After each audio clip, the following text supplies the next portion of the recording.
Chapter 9, The Face of Death! I must have fallen asleep from exhaustion. When I awoke, I was very hungry, and after busying myself searching for fruit for a while, I set off through the jungle to find the beach. I knew that the island was not so large, but that I could easily find the sea if I did but move in a straight line. But there came the difficulty, as there was no way in which I could direct my course and hold it. The sun, of course, being always directly above my head, and the trees so thickly set that I could see no distant object which might serve to guide me in a straight line. As it was, I must have walked for a great distance, since I ate 4 times and slept twice before I reached the sea. But at last I did so, and my pleasure at the sight of it was greatly enhanced by the chance discovery of a hidden canoe among the bushes through which I had stumbled just prior to coming upon the beach. I can tell you that it did not take me long to pull that awkward craft down to the water and shove it far out from shore. My experience with Jar had taught me that if I were to steal another canoe, I must be quick about it and get far beyond the owner's reach as soon as possible. I must have come out upon the opposite side of the island from that at which Jar and I had entered it, for the mainland was nowhere in sight. For a long time I paddled around the shore, though well out, before I saw the mainland in the distance. At the sight of it, I lost no time in directing my course toward it, for I had long since made up my mind to return to Phutra and give myself up that I might be once more with Peri and Gak, the hairy one. I felt that I was a fool ever to have attempted to escape alone, especially in view of the fact that our plans were already well formulated to make a break for freedom together. Of course, I realized that the chances of the success of our proposed venture were slim indeed, but I knew that I never could enjoy freedom without Peri so long as the old man lived, and I had learned that the probability that I might find him was less than slight. Had Peri been dead, I should gladly have pitted my strength and wit against the savage and primordial world in which I found myself. I could have lived in seclusion within some rocky cave until I had found the means to outfit myself with the crude weapons of the Stone Age, and then set out in search of her whose image had now become the constant companion of my waking hours, and the central and beloved figure of my dreams. But, to the best of my knowledge, Peri still lived, and it was my duty and wish to be again with him, that we might share the dangers and vicissitudes of the strange world we had discovered. And Gak, too, the great shaggy man, had found a place in the hearts of us both, for he was indeed every inch a man and king. Uncouth, perhaps, and brutal, too, if judged too harshly by the standards of effete 20th-century civilization, but withal noble, dignified, chivalrous, and lovable. Chance carried me to the very beach upon which I had discovered Jar's canoe, and a short time later I was scrambling up the steep bank to retrace my steps from the plain of Phutra. But my troubles came when I entered the canyon beyond the summit, for here I found that several of them centered at the point where I crossed the divide, and which one I had traversed to reach the pass I could not for the life of me remember. It was all a matter of chance, and so I set off down that which seemed the easiest going, and in this I made the same mistake that many of us do in selecting the path along which we shall follow out the course of our lives, and again learned that it is not always best to follow the line of least resistance. By the time I had eaten 8 meals and slept twice, I was convinced that I was upon the wrong trail, for between Phutra and the inland sea I had not slept at all, and had eaten but once. To retrace my steps to the summit of the divide and explore another canyon seemed the only solution of my problem. But a sudden widening and levelness of the canyon just before me seemed to suggest that it was about to open into a level country, and with the lure of discovery strong upon me, I decided to proceed but a short distance farther before I turned back. The next turn of the canyon brought me to its mouth, and before me I saw a narrow plain leading down to an ocean. At my right, the side of the canyon continued to the water's edge, the valley lying to my left, and the foot of it running gradually into the sea, where it formed a broad level beach. Clumps of strange trees dotted the landscape here and there almost to the water, and rank grass and ferns grew between. From the nature of the vegetation, I was convinced that the land between the ocean and the foothills was swampy, though directly before me it seemed dry enough all the way to the sandy strip along which the restless waters advanced and retreated. Curiosity prompted me to walk down to the beach, for the scene was very beautiful. As I passed along beside the deep and tangled vegetation of the swamp, I thought that I saw a movement of the ferns at my left, but though I stopped a moment to look, it was not repeated, and if anything lay hid there, my eyes could not penetrate the dense foliage to discern it. Presently I stood upon the beach looking out over the wide and lonely sea across whose forbidding bosom no human being had yet ventured, to discover what strange and mysterious lands lay beyond, or what its invisible islands held of riches, wonders, or adventure. What savage faces, what fierce and formidable beasts were this very instant watching the lapping of the waves upon its farther shore? How far did it extend? Perry had told me that the seas of Pellucidar were small in comparison with those of the outer crust, but even so this great ocean might stretch its broad expanse for thousands of miles. For countless ages it had rolled up and down its countless miles of shore, and yet today it remained all unknown beyond the tiny strip that was visible from its beaches. The fascination of speculation was strong upon me. It was as though I had been carried back to the birth-time of our own outer world to look upon its lands and seas ages before man had traversed either. Here was a new world, all untouched. It called to me to explore it. I was dreaming of the excitement and adventure which lay before us could Perry and I but escape the Mahars, when something, a slight noise I imagined, drew my attention behind me. As I turned, romance, adventure, and discovery in the abstract took wing before the terrible embodiment of all three in concrete form that I beheld advancing upon me. A huge, slimy amphibian it was, with toad-like body and the mighty jaws of an alligator. Its immense carcass must have weighed tons, and yet it moved swiftly and silently toward me. Upon one hand was the bluff that ran from the canyon to the sea. On the other, the fearsome swamp from which the creature had sneaked upon me. Behind lay the mighty untracked sea, and before me, in the center of the narrow way that led to safety, stood this huge mountain of terrible and menacing flesh. A single glance at the thing was sufficient to assure me that I was facing one of those long-extinct prehistoric creatures whose fossilized remains are found within the outer crust as far back as the Triassic Formation, a gigantic labyrinthodon. And there I was, unarmed, and with the exception of a loincloth, as naked as I had come into the world. I could imagine how my first ancestor felt that distant prehistoric morn that he encountered for the first time the terrifying progenitor of the thing that had me cornered now beside the restless, mysterious sea. Unquestionably he had escaped, or I should not have been within Pellucidar or elsewhere.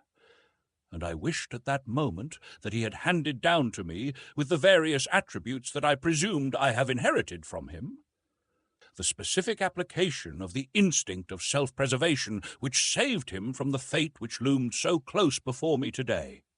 To seek escape in the swamp or in the ocean would have been similar to jumping into a den of lions to escape one upon the outside. The sea and swamp both were doubtless alive with these mighty carnivorous amphibians, and if not, the individual that menaced me would pursue me into either the sea or the swamp with equal facility. There seemed nothing to do but stand supinely and await my end. I thought of Perry, how he would wonder what had become of me.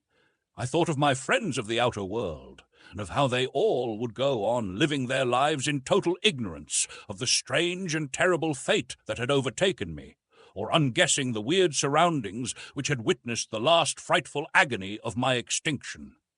And with these thoughts came a realization of how unimportant to the life and happiness of the world is the existence of any one of us. We may be snuffed out without an instant's warning, and for a brief day our friends speak of us with subdued voices. The following morning, while the first worm is busily engaged in testing the construction of our coffin, they are teeing up for the first hole to suffer more acute sorrow over a sliced ball than they did over our, to us, untimely demise. The labyrinthon was coming more slowly now. He seemed to realize that escape for me was impossible, and I could have sworn that his huge fanged jaws grinned in pleasurable appreciation of my predicament. Or was it in anticipation of the juicy morsel which would so soon be pulp between those formidable teeth? He was about 50 feet from me when I heard a voice calling to me from the direction of the bluff at my left. I looked and could have shouted in delight at the sight that met my eyes, for there stood Jar, waving frantically to me and urging me to run for it to the cliff's base. I had no idea that I should escape the monster that had marked me for his breakfast, but at least I should not die alone. Human eyes would watch me end. It was cold comfort, I presume, but yet I derived some slight peace of mind from the contemplation of it. To run seemed ridiculous, especially toward that steep and unscalable cliff, and yet I did so, and as I ran I saw Jar, agile as a monkey, crawl down the precipitous face of the rocks, clinging to small projections and the tough creepers that had found root-hold here and there. The labyrinthodon evidently thought that Jar was coming to double his portion of human flesh, so he was in no haste to pursue me to the cliff and frighten away this other tidbit. Instead, he merely trotted along behind me. As I approached the foot of the cliff, I saw what Jar intended doing, but I doubted if the thing would prove successful.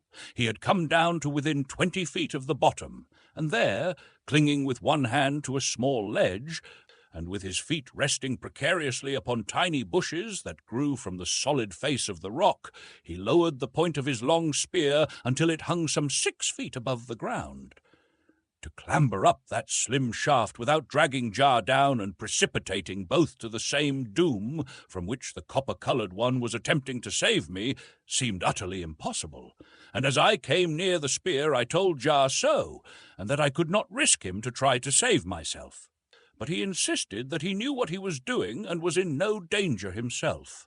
"The danger is still yours," he called, "for unless you move much more rapidly than you are now, the Scythic will be upon you and drag you back before ever you are halfway up the spear. He can rear up and reach you with ease anywhere below where I stand." Well, Jar should know his own business, I thought, and so I grasped the spear and clambered up toward the red man as rapidly as I could, being so far removed from my simian ancestors as I am. I imagine the slow-witted Scythic, as Jar called him, suddenly realized our intentions, and that he was quite likely to lose all his meal instead of having it doubled as he had hoped. When he saw me clambering up that spear, he let out a hiss that fairly shook the ground, and came charging after me at a terrific rate.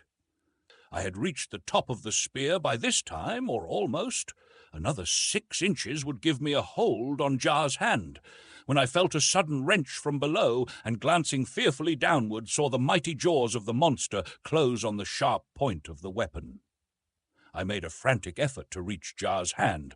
The Scythic gave a tremendous tug that came near to jerking Jar from his frail hold on the surface of the rock. The spear slipped from his fingers, and still clinging to it, I plunged feet foremost toward my executioner.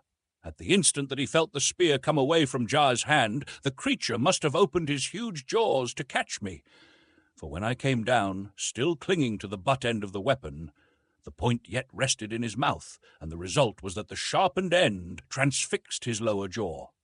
With the pain, he snapped his mouth closed. I fell upon his snout, lost my hold upon the spear, rolled the length of his face and head, across his short neck onto his broad back, and from there to the ground.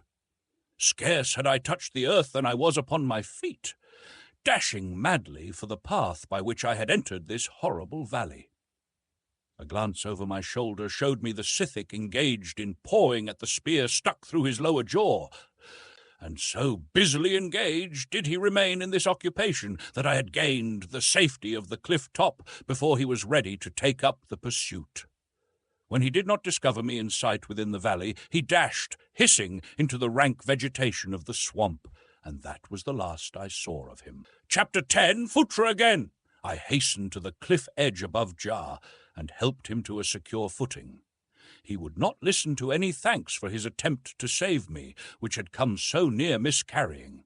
"I had given you up for lost when you tumbled into the Mahar Temple," he said, "for not even I could save you from their clutches, and you may imagine my surprise when on seeing a canoe dragged up upon the beach of the mainland I discovered your own footprints in the sand beside it. I immediately set out in search of you, knowing as I did that you must be entirely unarmed and defenceless against the many dangers which lurk upon the mainland, both in the form of savage beasts and reptiles, and men as well. I had no difficulty in tracking you to this point. It is well that I arrived when I did." "But why did you do it?" I asked, puzzled at this show of friendship on the part of a man of another world and a different race and colour. "You saved my life," he replied. "From that moment it became my duty to protect and befriend you. I would have been no true Mesop had I evaded my plain duty, but it was a pleasure in this instance, for I like you. I wish that you would come and live with me. You shall become a member of my tribe. Among us there is the best of hunting and fishing, and you shall have to choose a mate from the most beautiful girls of Pellucidar. Will you come?" I told him about Perry then, and Diane the Beautiful, and how my duty was to them first. Afterward I should return and visit him, if I could ever find his island. "Oh, that is easy, my friend," he said. "You need merely to come to the foot of the highest peak of the mountains of the clouds. There you will find a river which flows into the Lural Az. Directly opposite the mouth of the river, you will see 3 large islands far out, so far that they are barely discernible. The one to the extreme left, as you face them from the mouth of the river, is Anarok, where I rule the tribe of Anarok." "But how am I to find the mountains of the clouds?" I asked. "Men say that they are visible from half Pellucidar," he replied. "How large is Pellucidar?" I asked, wondering what sort of theory these primitive men had concerning the form and substance of their world. "The Mahas say it is round, like the inside of a tola shell," he answered, "but that is ridiculous, since, were it true, we should fall back were we to travel far in any direction, and all the waters of Pellucidar would run to one spot and drown us. No, Pellucidar is quite flat and extends no man knows how far in all directions.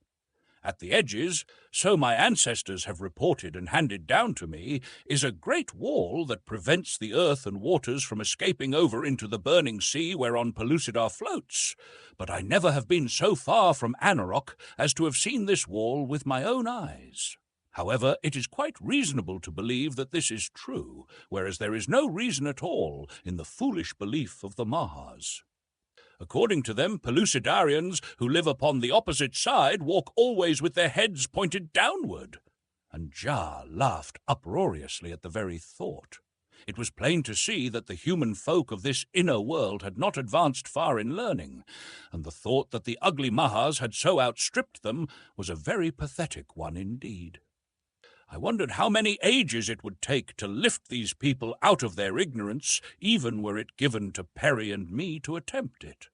Possibly we would be killed for our pains, as were those men of the outer world who dared challenge the dense ignorance and superstitions of the earth's younger days. But it was worth the effort if the opportunity ever presented itself. And then it occurred to me that here was an opportunity, that I might make a small beginning upon Jar, who was my friend, and thus note the effect of my teaching upon a Pellucidarian. "Jar," I said, "what would you say were I to tell you that in so far as the Maha's theory of the shape of Pellucidar is concerned, it is correct?" "I would say," he replied, "that either you are a fool or took me for one."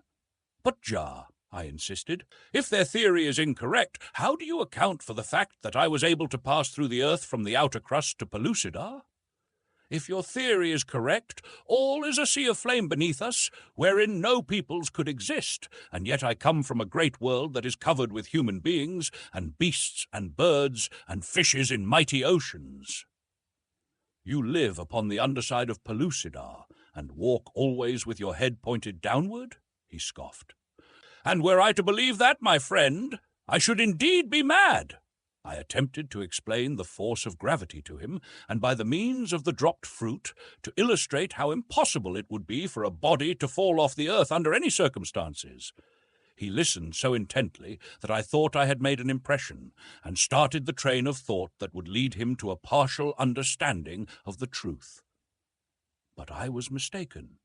"Your own illustration," he said finally, proves the falsity of your theory. He dropped a fruit from his hand to the ground. See, he said, without support even this tiny fruit falls until it strikes something that stops it. If Pellucidar were not supported upon the flaming sea, it too would fall as the fruit falls. You have proven it yourself. He had me that time. You could see it in his eye. It seemed a hopeless job, and I gave it up temporarily at least. For when I contemplated the necessity of an explanation of our solar system and the universe, I realized how futile it would be to attempt to picture to Jah or any other Pellucidarian the sun, the moon, the planets, and the countless stars.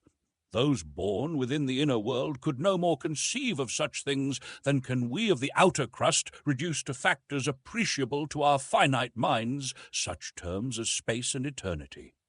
Well, Jah, I laughed, whether we be walking with our feet up or down, here we are, and the question of greatest importance is not so much where we came from as where we are going now. For my part, I wish that you could guide me to Phutra, where I may give myself up to the Mahars once more, that my friends and I may work out the plan of escape which the Sagoths interrupted when they gathered us together and drove us to the arena to witness the punishment of the slaves who killed the guardsmen.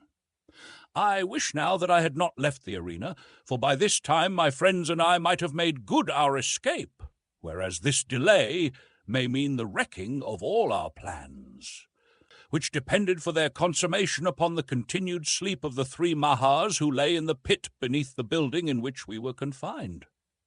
You would return to captivity, cried Jah. My friends are there, I replied, the only friends I have in Pellucidar, except yourself. What else may I do under the circumstances? He thought for a moment in silence. Then he shook his head sorrowfully. It is what a brave man and a good friend should do, he said. Yet it seems most foolish, for the Mahars will most certainly condemn you to death for running away, and so you will be accomplishing nothing for your friends by returning. Never in all my life have I heard of a prisoner returning to the Mahars of his own free will. There are but few who escape them, though some do, and these would rather die than be recaptured. I see no other way, Jah, I said, though I can assure you that I would rather go to Sheol after Peri than to Phutra. However, Peri is much too pious to make the probability at all great that I should ever be called upon to rescue him from the former locality. Jah asked me what Sheol was, and when I explained, as best I could, he said, You are speaking of Molop-Az, the flaming sea upon which Pellucidar floats. All the dead who are buried in the ground go there. Piece by piece they are carried down to Molop-Az by the little demons who dwell there. We know this because when graves are opened, we find that the bodies have been partially or entirely borne off. That is why we of Anauroch place our dead in high trees, where the birds may find them and bear them bit by bit to the dead world above the land of awful shadow. If we kill an enemy, we place his body in the ground, that it may go to Molop-Az. As we talked, we had been walking up the canyon down, which I had come to the great ocean and the Scythic. Judd is best to dissuade me from returning to Phutra, but when he saw that I was determined to do so, he consented to guide me to a point from which I could see the plain where lay the city. To my surprise, the distance was but short from the beach, where I had again met Jah. It was evident that I had spent much time following the windings of a tortuous canyon, while just beyond the ridge lay the city of Phutra, near to which I must have come several times. As we topped the ridge and saw the granite gate towers dotting the flowered plain at our feet, Jah made a final effort to persuade me to abandon my mad purpose and return with him to Anauroch, but I was firm in my resolve, and at last he bid me good-bye, assured in his own mind that he was looking upon me for the last time. I was sorry to part with Jah, for I had come to like him very much indeed. With his hidden city upon the island of Anauroch as a base, and his savage warriors as an escort, Peri and I could have accomplished much in the line of exploration, and I hoped that were we successful in our effort to escape, we might return to Anauroch later. There was, however, one great thing to be accomplished first. At least it was the great thing to me, the finding of Diane the Beautiful. I wanted to make amends for the affront I had put upon her in my ignorance, and I wanted to see her again and to be with her. Down the hillside, I made my way into the gorgeous field of flowers, and then across the rolling land toward the shadowless columns that guard the ways to buried Phutra. At a quarter-mile from the nearest entrance, I was discovered by the Sagoth guard, and in an instant 4 of the gorilla men were dashing toward me. Though they brandished their long spears and yelled like wild Comanches, I paid not the slightest attention to them, walking quietly toward them as though unaware of their existence. My manner had the effect upon them that I had hoped, and as we came quite near together, they ceased their savage shouting. It was evident that they had expected me to turn and flee at sight of them, thus presenting that which they most enjoyed, a moving human target at which to cast their spears. "What do you hear?" shouted one, and then as he recognized me, "Ho! It is the slave who claims to be from another world, he who escaped when the thag ran amok within the amphitheatre. But why do you return, having once made good your escape?" "I did not escape," I replied. "I but ran away to avoid the thag, as did others, and coming into a long passage, I became confused and lost my way in the foothills beyond Phutra. Only now have I found my way back." "And you come of your free will back to Phutra?" exclaimed one of the guardsmen. "Where else might I go?" I asked.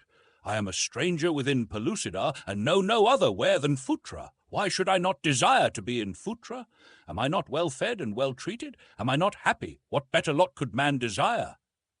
The Sagoths scratched their heads. This was a new one on them, and so being stupid brutes, they took me to their masters, whom they felt would be better fitted to solve the riddle of my return, for riddle they still considered it.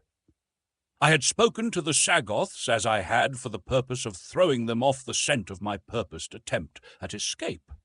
If they thought that I was so satisfied with my lot within Phutra that I would voluntarily return when I had once had so excellent an opportunity to escape, they would never for an instant imagine that I could be occupied in arranging another escape immediately upon my return to the city. So they led me before a slimy Mahar who clung to a slimy rock within the large room that was the thing's office. With cold reptilian eyes, the creature seemed to bore through the thin veneer of my deceit and read my inmost thoughts. It heeded the story which the Sagoths told of my return to Phutra, watching the gorilla men's lips and fingers during the recital. Then it questioned me through one of the Sagoths. "You say that you returned to Phutra of your own free will, because you think yourself better off here than elsewhere. Do you not know that you may be the next chosen to give up your life in the interests of the wonderful scientific investigations that our learned ones are continually occupied with?" I hadn't heard of anything of that nature, but I thought best not to admit it. "I could be in no more danger here," I said, "than naked and unarmed in the savage jungles or upon the lonely plains of Pellucidar. I was fortunate, I think, to return to Phutra at all. As it was, I barely escaped death within the jaws of a huge Scythic. No, I am sure that I am safer in the hands of intelligent creatures such as rule Phutra. At least such would be the case in my own world, where human beings like myself rule supreme. There the higher races of man extend protection and hospitality to the stranger within their gates, and being a stranger here, I naturally assumed that a like courtesy would be accorded me. The Mahar looked at me in silence for some time after I ceased speaking, and the Sagoth had translated my words to his master. The creature seemed deep in thought. Presently he communicated some message to the Sagoth. The latter turned, and motioning me to follow him, left the presence of the reptile. Behind and on either side of me marched the balance of the guard. "What are they going to do with me?" I asked the fellow at my right. "You are to appear before the learned ones, who will question you regarding this strange world from which you say you come." After a moment's silence he turned to me again. "Do you happen to know," he asked, "what the Mahars do to slaves who lie to them?" "No," I replied, "nor does it interest me, as I have no intention of lying to the Mahars." "Then be careful that you don't repeat the impossible tale you told Soltatu just now. Another world, indeed, where human beings rule," he concluded in fine scorn. "But it is the truth," I insisted. "From where else, then, did I come? I am not of Pellucidar. Anyone with half an eye could see that. It is your misfortune, then?" he remarked dryly, "that you may not be judged by one with but half an eye." "What will they do with me?" I asked, "if they do not have a mind to believe me?" "You may be sentenced to the arena, or go to the pits to be used in research work by the learned ones," he replied. "And what will they do with me there?" I persisted. "No one knows except the Mahars and those who go to the pits with them, but as the latter never return, their knowledge does them but little good. It is said that the learned ones cut up their subjects while they are yet alive, thus learning many useful things. However, I should not imagine that it would prove very useful to him who was being cut up, but of course this is all but conjecture. The chances are that ere long you will know much more about it than I," and he grinned as he spoke. The Sagoths have a well-developed sense of humour. "And suppose it is the arena," I continued. "What then?" "You saw the two who met the Tarag and the Thag the time that you escaped?" he said. "Yes." "Your end in the arena would be similar to what was intended for them," he explained, "though, of course, the same kinds of animals might not be employed." "It is sure death in either event," I asked. "What becomes of those who go below with the learned ones I do not know, nor does any other," he replied. "But those who go to the arena may come out alive and thus regain their liberty, as did the two whom you saw." "They gained their liberty? And how?" "It is the custom of the Mahars to liberate those who remain alive within the arena after the beasts depart or are killed.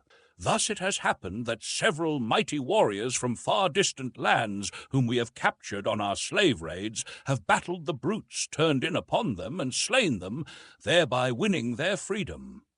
In the instance which you witnessed, the beasts killed each other, but the result was the same. The man and woman were liberated, furnished with weapons, and started on their homeward journey. Upon the left shoulder of each a mark was burned, the mark of the Mahars, which will forever protect these two from slaving parties." "There is a slender chance for me, then, if I be sent to the arena, and none at all if the learned ones drag me to the pits." "You are quite right," he replied, "but do not felicitate yourself too quickly should you be sent to the arena, for there is scarce 1 in 1,000 who comes out alive." To my surprise, they returned me to the same building in which I had been confined with Perry and Guck before my escape. At the doorway, I was turned over to the guards there. "He will doubtless be called before the investigators shortly," said he who had brought me back, "so have him in readiness." The guards in whose hands I now found myself, upon hearing that I had returned of my own volition to Phutra, evidently felt that it would be safe to give me liberty within the building, as had been the custom before I had escaped, and so I was told to return to whatever duty had been mine formerly. My first act was to hunt up Perry, whom I found poring as usual over the great tomes that he was supposed to be merely dusting and rearranging upon new shelves. As I entered the room, he glanced up and nodded pleasantly to me, only to resume his work as though I had never been away at all. I was both astonished and hurt at his indifference, and to think that I was risking death to return to him purely from a sense of duty and affection. "Why, Perry," I exclaimed, "haven't you a word for me after my long absence?" "Long absence," he repeated in evident astonishment. "What do you mean? Are you crazy, Perry? Do you mean to say that you have not missed me since that time we were separated by the charging thag within the arena?" "That time," he repeated. "Why, man, I have but just returned from the arena. You reached here almost as soon as I. Had you been much later, I should indeed have been worried, and as it is, I had intended asking you about how you escaped the beast as soon as I had completed the translation of this most interesting passage."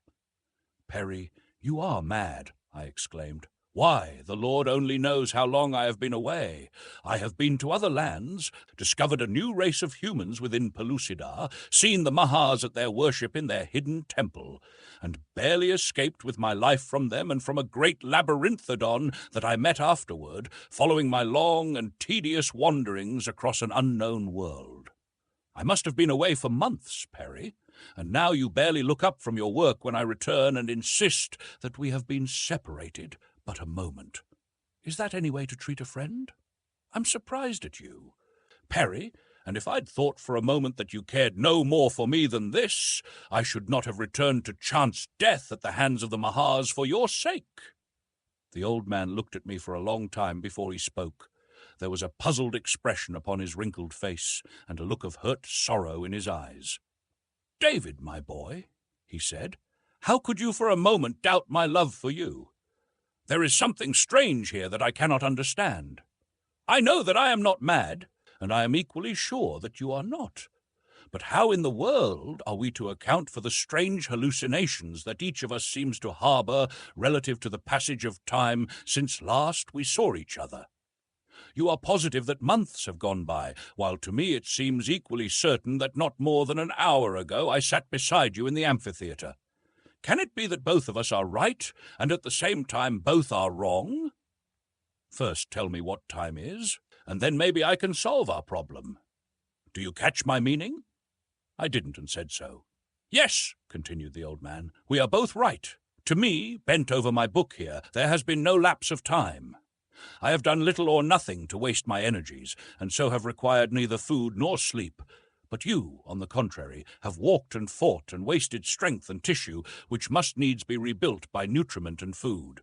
And so, having eaten and slept many times since last you saw me, you naturally measure the lapse of time largely by these acts. As a matter of fact, David, I am rapidly coming to the conviction that there is no such thing as time.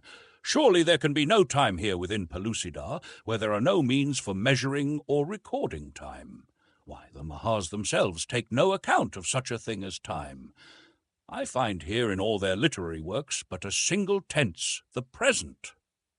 There seems to be neither past nor future with them. Of course, it is impossible for our outer earthly minds to grasp such a condition, but our recent experiences seem to demonstrate its existence. It was too big a subject for me, and I said so, but Perry seemed to enjoy nothing better than speculating upon it, and after listening with interest to my account of the adventures through which I had passed, he returned once more to the subject, which he was enlarging upon with considerable fluency when he was interrupted by the entrance of a Sagoth. "Come," commanded the intruder, beckoning to me.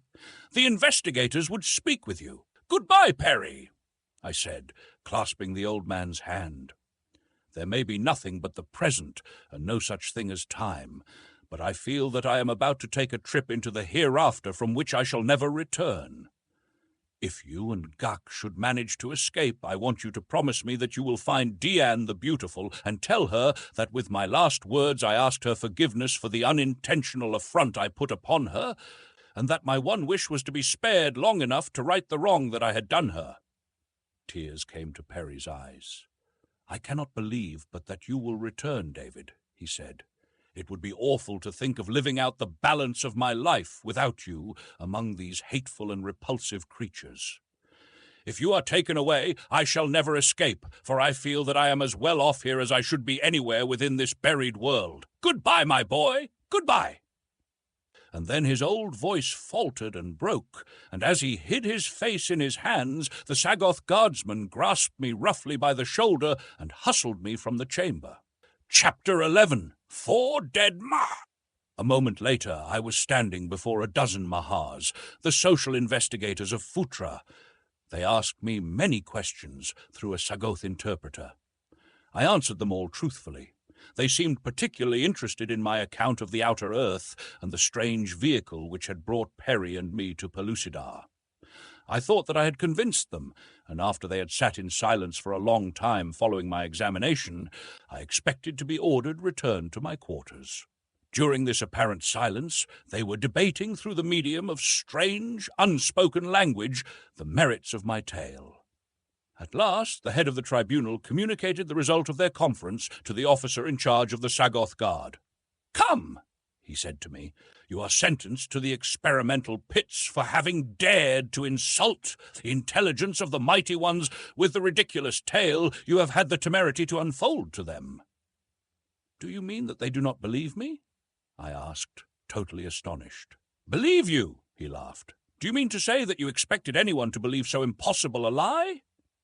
It was hopeless, and so I walked in silence beside my guard down through the dark corridors and runways toward my awful doom. At a low level we came upon a number of lighted chambers in which we saw many Mahars engaged in various occupations. To one of these chambers my guard escorted me, and before leaving they chained me to a side wall. There were other humans similarly chained. Upon a long table lay a victim, even as I was ushered into the room. Several Mahars stood about the poor creature, holding him down so that he could not move. Another, grasping a sharp knife with her three-toed forefoot, was laying open the victim's chest and abdomen. No anesthetic had been administered, and the shrieks and groans of the tortured man were terrible to hear. This indeed was vivisection with a vengeance. Cold sweat broke out upon me as I realized that soon my turn would come. And to think that where there was no such thing as time, I might easily imagine that my suffering was enduring for months before death finally released me. The Mahars had paid not the slightest attention to me as I had been brought into the room. So deeply immersed were they in their work that I am sure they did not even know that the Sagoths had entered with me. The door was close by. Would that I could reach it, but those heavy chains precluded any such possibility. I looked about for some means of escape from my bonds. Upon the floor between me and the Mahars lay a tiny surgical instrument, which one of them must have dropped. It looked not unlike a button-hook, but was much smaller, and its point was sharpened. 100 times in my boyhood days had I picked locks with a button-hook. Could I but reach that little bit of polished steel, I might yet effect at least a temporary escape. Crawling to the limit of my chain, I found that by reaching one hand as far out as I could, my fingers still fell an inch short of the coveted instrument. It was tantalizing! Stretch every fibre of my being as I would, I could not quite make it. At last I turned about and extended one foot toward the object. My heart came to my throat. I could just touch the thing. But suppose that in my effort to drag it toward me, I should accidentally shove it still farther away, and thus entirely out of reach. Cold sweat broke out upon me from every pore. Slowly and cautiously I made the effort. My toes dropped upon the cold metal. Gradually I worked it toward me until I felt that it was within reach of my hand, and a moment later I had turned about and the precious thing was in my grasp. Assiduously I fell to work upon the Mahar lock that held my chain. It was pitifully simple. A child might have picked it, and a moment later I was free. The Mahars were now evidently completing their work at the table. One already turned away and was examining other victims, evidently with the intention of selecting the next subject. Those at the table had their backs toward me, but for the creature walking toward us, I might have escaped that moment. Slowly the thing approached me, when its attention was attracted by a huge slave chained a few yards to my right. Here the reptile stopped and commenced to go over the poor devil carefully, and as it did so, its back turned toward me for an instant, and in that instant I gave 2 mighty leaps that carried me out of the chamber into the corridor beyond, down which I raced with all the speed I could command. Where I was or whither I was going, I knew not. My only thought was to place as much distance as possible between me and that frightful chamber of torture. Presently I reduced my speed to a brisk walk, and later, realizing the danger of running into some new predicament, were I not careful, I moved still more slowly and cautiously. After a time I came to a passage that seemed in some mysterious way familiar to me, and presently, chancing to glance within a chamber which led from the corridor, I saw 3 Mahars curled up in slumber upon a bed of skins. I could have shouted aloud in joy and relief. It was the same corridor and the same Mahars that I had intended to have lead so important a role in our escape from Phutra. Providence had indeed been kind to me, for the reptiles still slept. My one great danger now lay in returning to the upper levels in search of Peri and Gak, but there was nothing else to be done, and so I hastened upward. When I came to the frequented portions of the building, I found a large burden of skins in a corner, and these I lifted to my head, carrying them in such a way that ends and corners fell down about my shoulders, completely hiding my face. Thus disguised, I found Peri and Gak together in the chamber where we had been wont to eat and sleep. Both were glad to see me. It was needless to say though, of course, they had known nothing of the fate that had been meted out to me by my judges. It was decided that no time should now be lost before attempting to put our plan of escape to the test, as I could not hope to remain hidden from the Sagoths long, nor could I forever carry that bale of skins about upon my head without arousing suspicion. However, it seemed likely that it would carry me once more safely through the crowded passages and chambers of the upper levels, and so I set out with Perry and Gack, the stench of the illy-cured pelts fairly choking me. Together we repaired to the first tier of corridors beneath the main floor of the buildings, and here Perry and Gack halted to await me. The buildings are cut out of the solid limestone formation. There is nothing at all remarkable about their architecture. The rooms are sometimes rectangular, sometimes circular, and again oval in shape. The corridors which connect them are narrow and not always straight. The chambers are lighted by diffused sunlight reflected through tubes similar to those by which the avenues are lighted. The lower the tiers of chambers, the darker. Most of the corridors are entirely unlighted. The Mahars can see quite well in semi-darkness. Down to the main floor we encountered many Mahars, Sagoths and slaves, but no attention was paid to us, as we had become a part of the domestic life of the building. There was but a single entrance leading from the place into the avenue, and this was well guarded by Sagoths. This doorway alone were we forbidden to pass. It is true that we were not supposed to enter the deeper corridors and apartments except on special occasions when we were instructed to do so. But as we were considered a lower order without intelligence, there was little reason to fear that we could accomplish any harm by so doing, and so we were not hindered as we entered the corridor which led below. Wrapped in a skin, I carried 3 swords and the 2 bows and the arrows which Perry and I had fashioned. As many slaves bore skin-wrapped burdens to and fro, my load attracted no comment. Where I left Gack and Perry, there were no other creatures in sight, and so I withdrew 1 sword from the package, and leaving the balance of the weapons with Perry, started on alone toward the lower levels. Having come to the apartment in which the 3 Mahars slept, I entered silently on tiptoe, forgetting that the creatures were without the sense of hearing. With a quick thrust through the heart, I disposed of the first, but my second thrust was not so fortunate, so that before I could kill the next of my victims, it had hurled itself against the third, who sprang quickly up, facing me with wide, distended jaws. But fighting is not the occupation which the race of Mahars loves, and when the thing saw that I already had dispatched 2 of its companions, and that my sword was red with their blood, it made a dash to escape me. But I was too quick for it, and so, half hopping, half flying, it scurried down another corridor with me close upon its heels.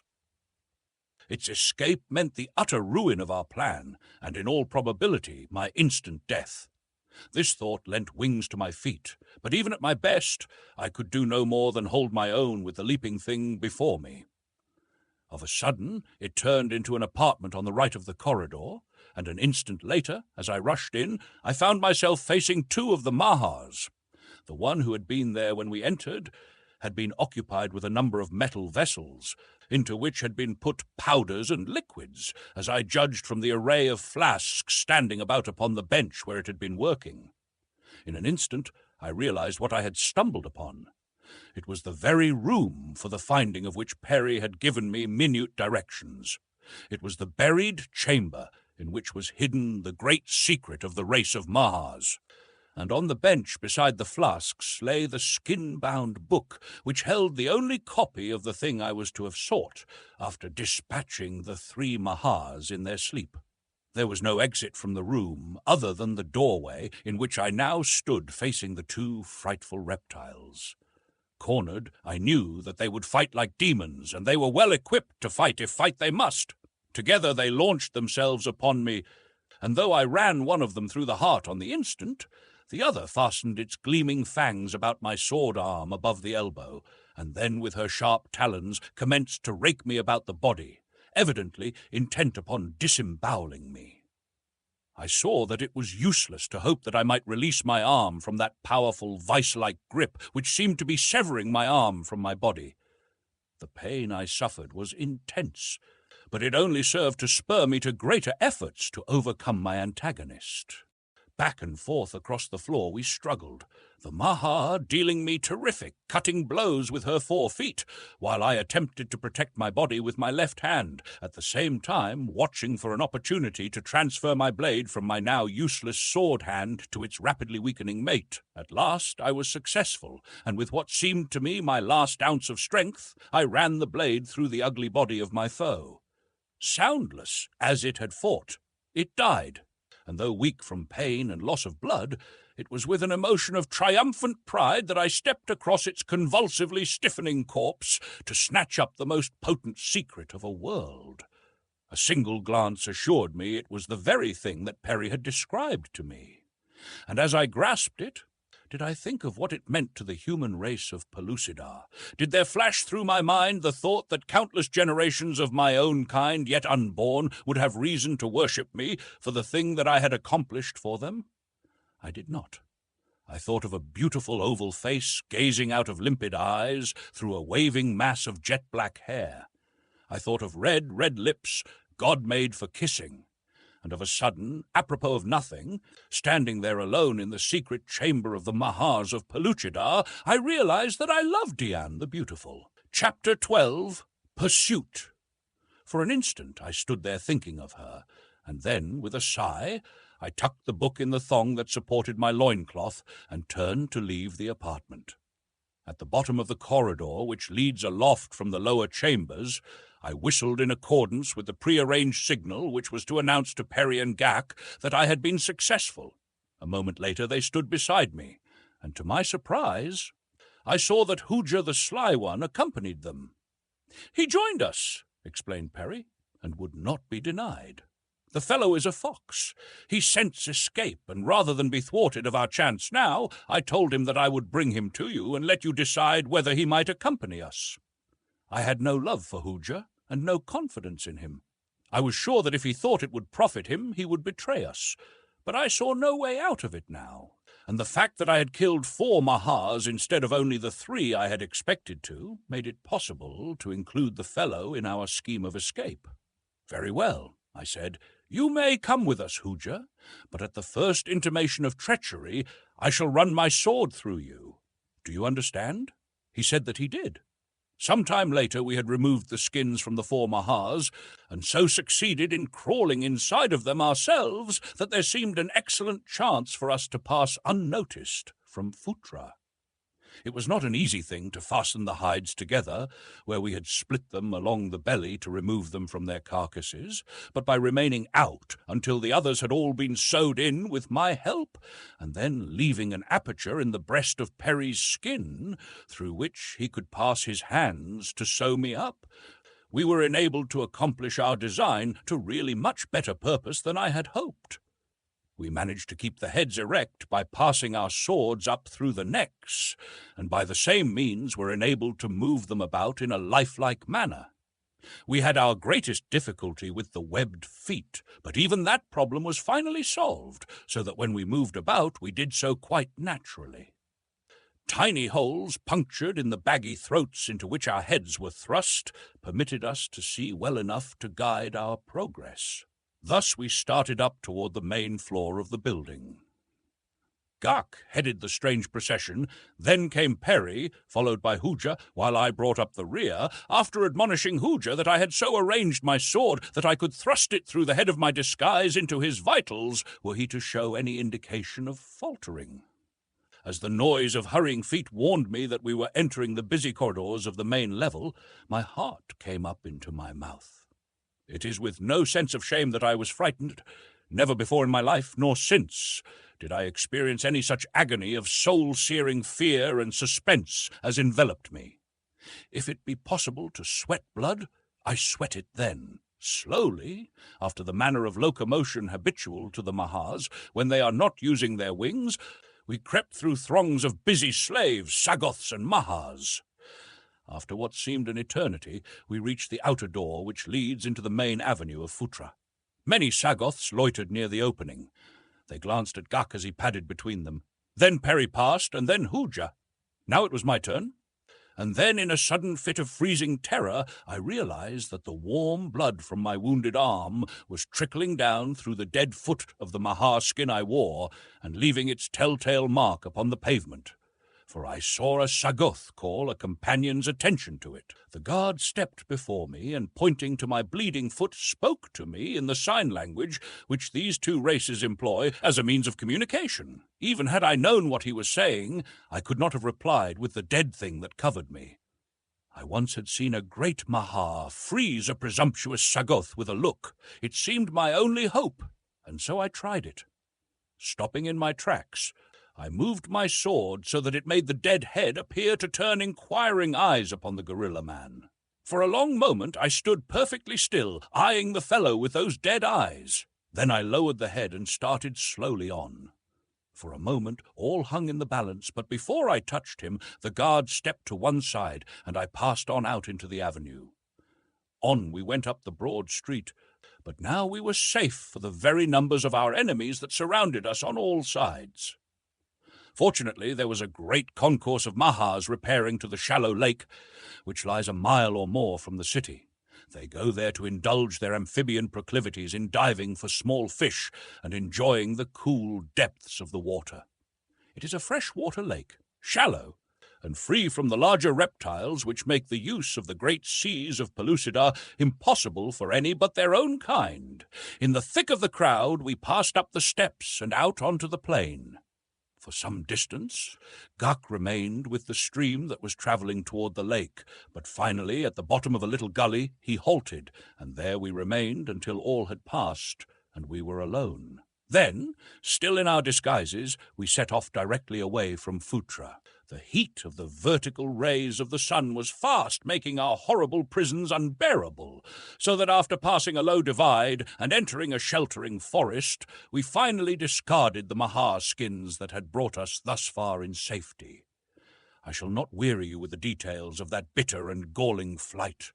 How we travelled at a dogged run until we dropped in our tracks, how we were beset by strange and terrible beasts, how we barely escaped the cruel fangs of lions and tigers, the size of which would dwarf into pitiful insignificance the greatest felines of the outer world. On and on we raced, our one thought to put as much distance between ourselves and Phutra as possible. Guk was leading us to his own land, the land of Sari. No sign of pursuit had developed, and yet we were sure that somewhere behind us relentless Sagoths were dogging our tracks. Guk said they never failed to hunt down their quarry until they had captured it or themselves been turned back by a superior force. Our only hope, he said, lay in reaching his tribe, which was quite strong enough in their mountain fastness to beat off any number of Sagoths. At last, after what seemed months, and may I now realize have been years, we came in sight of the dun escarpment which buttressed the foothills of Sari. At almost the same instant, Hooja, who looked ever quite as much behind as before, announced that he could see a body of men far behind us topping a low ridge in our wake. It was the long-expected pursuit. I asked Guk if we could make Sari in time to escape them. "We may," he replied, "but you will find that the Sagoths can move with incredible swiftness, and as they are almost tireless, they are doubtless much fresher than we." Then he paused, glancing at Perry. I knew what he meant. The old man was exhausted. For much of the period of our flight, either Guk or I had half supported him on the march. With such a handicap, less fleet pursuers than the Sagoths might easily overtake us before we could scale the rugged heights which confronted us. "You and Hooja go on ahead," I said. "Perry and I will make it if we are able. We cannot travel as rapidly as you two, and there is no reason why all should be lost because of that. It can't be helped. We have simply to face it." "I will not desert a companion," was Guk's simple reply. I hadn't known that this great, hairy, primeval man had any such nobility of character stowed away inside him. I had always liked him, but now to my liking was added honor and respect. Yes, and love. But still, I urged him to go on ahead, insisting that if he could reach his people, he might be able to bring out a sufficient force to drive off the Sagoths and rescue Perry and myself. No, he wouldn't leave us, and that was all there was to it. But he suggested that Hooja might hurry on and warn the Sarians of the king's danger. It didn't require much urging to start Hooja. The naked idea was enough to send him leaping on ahead of us into the foothills which we now had reached. Perry realized that he was jeopardizing Gak's life and mine, and the old fellow fairly begged us to go on without him, although I knew that he was suffering a perfect anguish of terror at the thought of falling into the hands of the Sagoths. Gak finally solved the problem, in part by lifting Perry in his powerful arms and carrying him. While the act cut down Gak's speed, he still could travel faster thus than when half supporting the stumbling old man. Chapter 13. The Sly One. The Sagoths were gaining on us rapidly, for once they had sighted us, they had greatly increased their speed. On and on we stumbled up the narrow canyon that Gak had chosen to approach the heights of Sari. On either side rose precipitous cliffs of gorgeous parti-coloured rock, while beneath our feet a thick mountain grass formed a soft and noiseless carpet. Since we had entered the canyon, we had had no glimpse of our pursuers, and I was commencing to hope that they had lost our trail and that we would reach the now rapidly nearing cliffs in time to scale them before we should be overtaken. Ahead we neither saw nor heard any sign which might betoken the success of Hooja's mission. By now he should have reached the outposts of the Sarians, and we should at least hear the savage cries of the tribesmen as they swarmed to arms in answer to their king's appeal for succor. In another moment, the frowning cliffs ahead should be black with primeval warriors. But nothing of the kind happened. As a matter of fact, the Sly One had betrayed us. At the moment that we expected to see Sarian spearmen charging to our relief at Hooja's back, the craven traitor was sneaking around the outskirts of the nearest Sarian village, that he might come up from the other side when it was too late to save us, claiming that he had become lost among the mountains. Hooja still harbored ill will against me because of the blow I had struck in Dayan's protection, and his malevolent spirit was equal to sacrificing us all that he might be revenged upon me. As we drew nearer the barrier cliffs and no sign of rescuing Sarians appeared, Gak became both angry and alarmed, and presently, as the sound of rapidly approaching pursuit fell upon our ears, he called to me over his shoulder that we were lost. A backward glance gave me a glimpse of the first of the Sagoths at the far end of a considerable stretch of canyon through which we had just passed, and then a sudden turning shut the ugly creature from my view. But the loud howl of triumphant rage which rose behind us was evidence that the gorilla man had sighted us. Again, the canyon veered sharply to the left, but to the right another branch ran on at a lesser deviation from the general direction, so that appeared more like the main canyon than the left-hand branch. The Sagoths were now not over 250 yards behind us, and I saw that it was hopeless for us to expect to escape other than by a ruse. There was a bare chance of saving Gak and Perry, and as I reached the branching of the canyon, I took the chance. Pausing there, I waited until the foremost Sagoth hove into sight. Gak and Perry had disappeared around a bend in the left-hand canyon, and as the Sagoth's savage yell announced that he had seen me, I turned and fled up the right-hand branch. My ruse was successful, and the entire party of manhunters raced headlong after me up one canyon, while Gak bore Perry to safety up the other. Running has never been my particular athletic forte, and now, when my very life depended upon fleetness of foot, I cannot say that I ran any better than on the occasions when my pitiful base running had called down upon my head the router's raucous and reproachful cries of "Ice wagon!" and "Call a cab!" The Sagoths were gaining on me rapidly. There was one in particular, fleeter than his fellows, who was perilously close.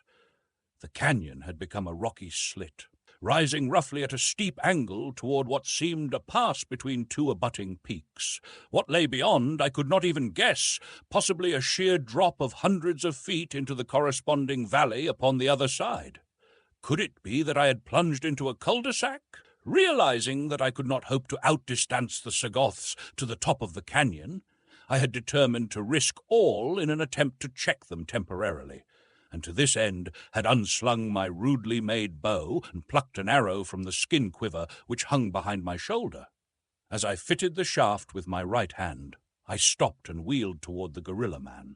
In the world of my birth, I never had drawn a shaft, but since our escape from Phutra, I had kept the party supplied with small game by means of my arrows, and so, through necessity, had developed a fair degree of accuracy.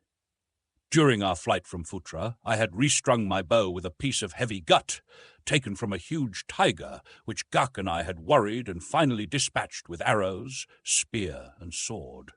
The hardwood of the bow was extremely tough, and this, with the strength and elasticity of my new string, gave me unwonted confidence in my weapon. Never had I greater need of steady nerves than then. Never were my nerves and muscles under better control. I sighted as carefully and deliberately as though at a straw target. The Sagoth had never before seen a bow and arrow, but of a sudden it must have swept over his dull intellect that the thing I held toward him was some sort of engine of destruction, for he, too, came to a halt, simultaneously swinging his hatchet for a throw. It is one of the many methods in which they employ this weapon, and the accuracy of aim which they achieve, even under the most unfavorable circumstances, is little short of miraculous. My shaft was drawn back its full length. My eye had centered its sharp point upon the left breast of my adversary, and then he launched his hatchet, and I released my arrow. At the instant that our missiles flew, I leaped to one side, but the Sagoth sprang forward to follow up his attack with a spear thrust. I felt the swish of the hatchet as it grazed my head, and at the same instant my shaft pierced the Sagoth's savage heart, and with a single groan he lunged almost at my feet, stone dead.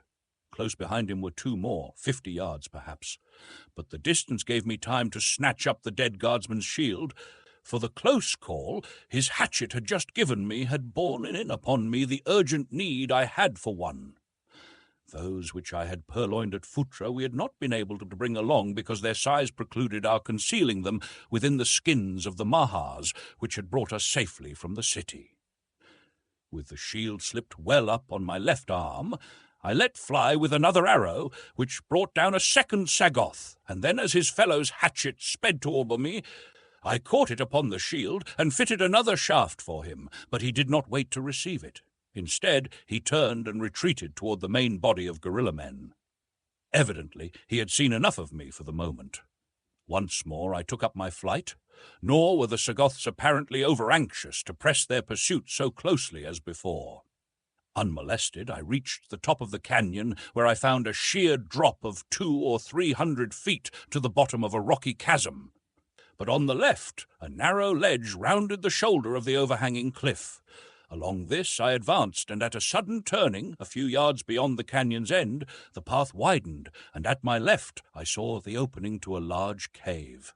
Before, the ledge continued until it passed from sight about another projecting buttress of the mountain. Here I felt I could defy an army, for but a single foeman could advance upon me at a time, nor could he know that I was awaiting him until he came full upon me around the corner of the turn. About me lay scattered stones crumbled from the cliff above. They were of various sizes and shapes, but enough were of handy dimensions for use as ammunition in lieu of my precious arrows.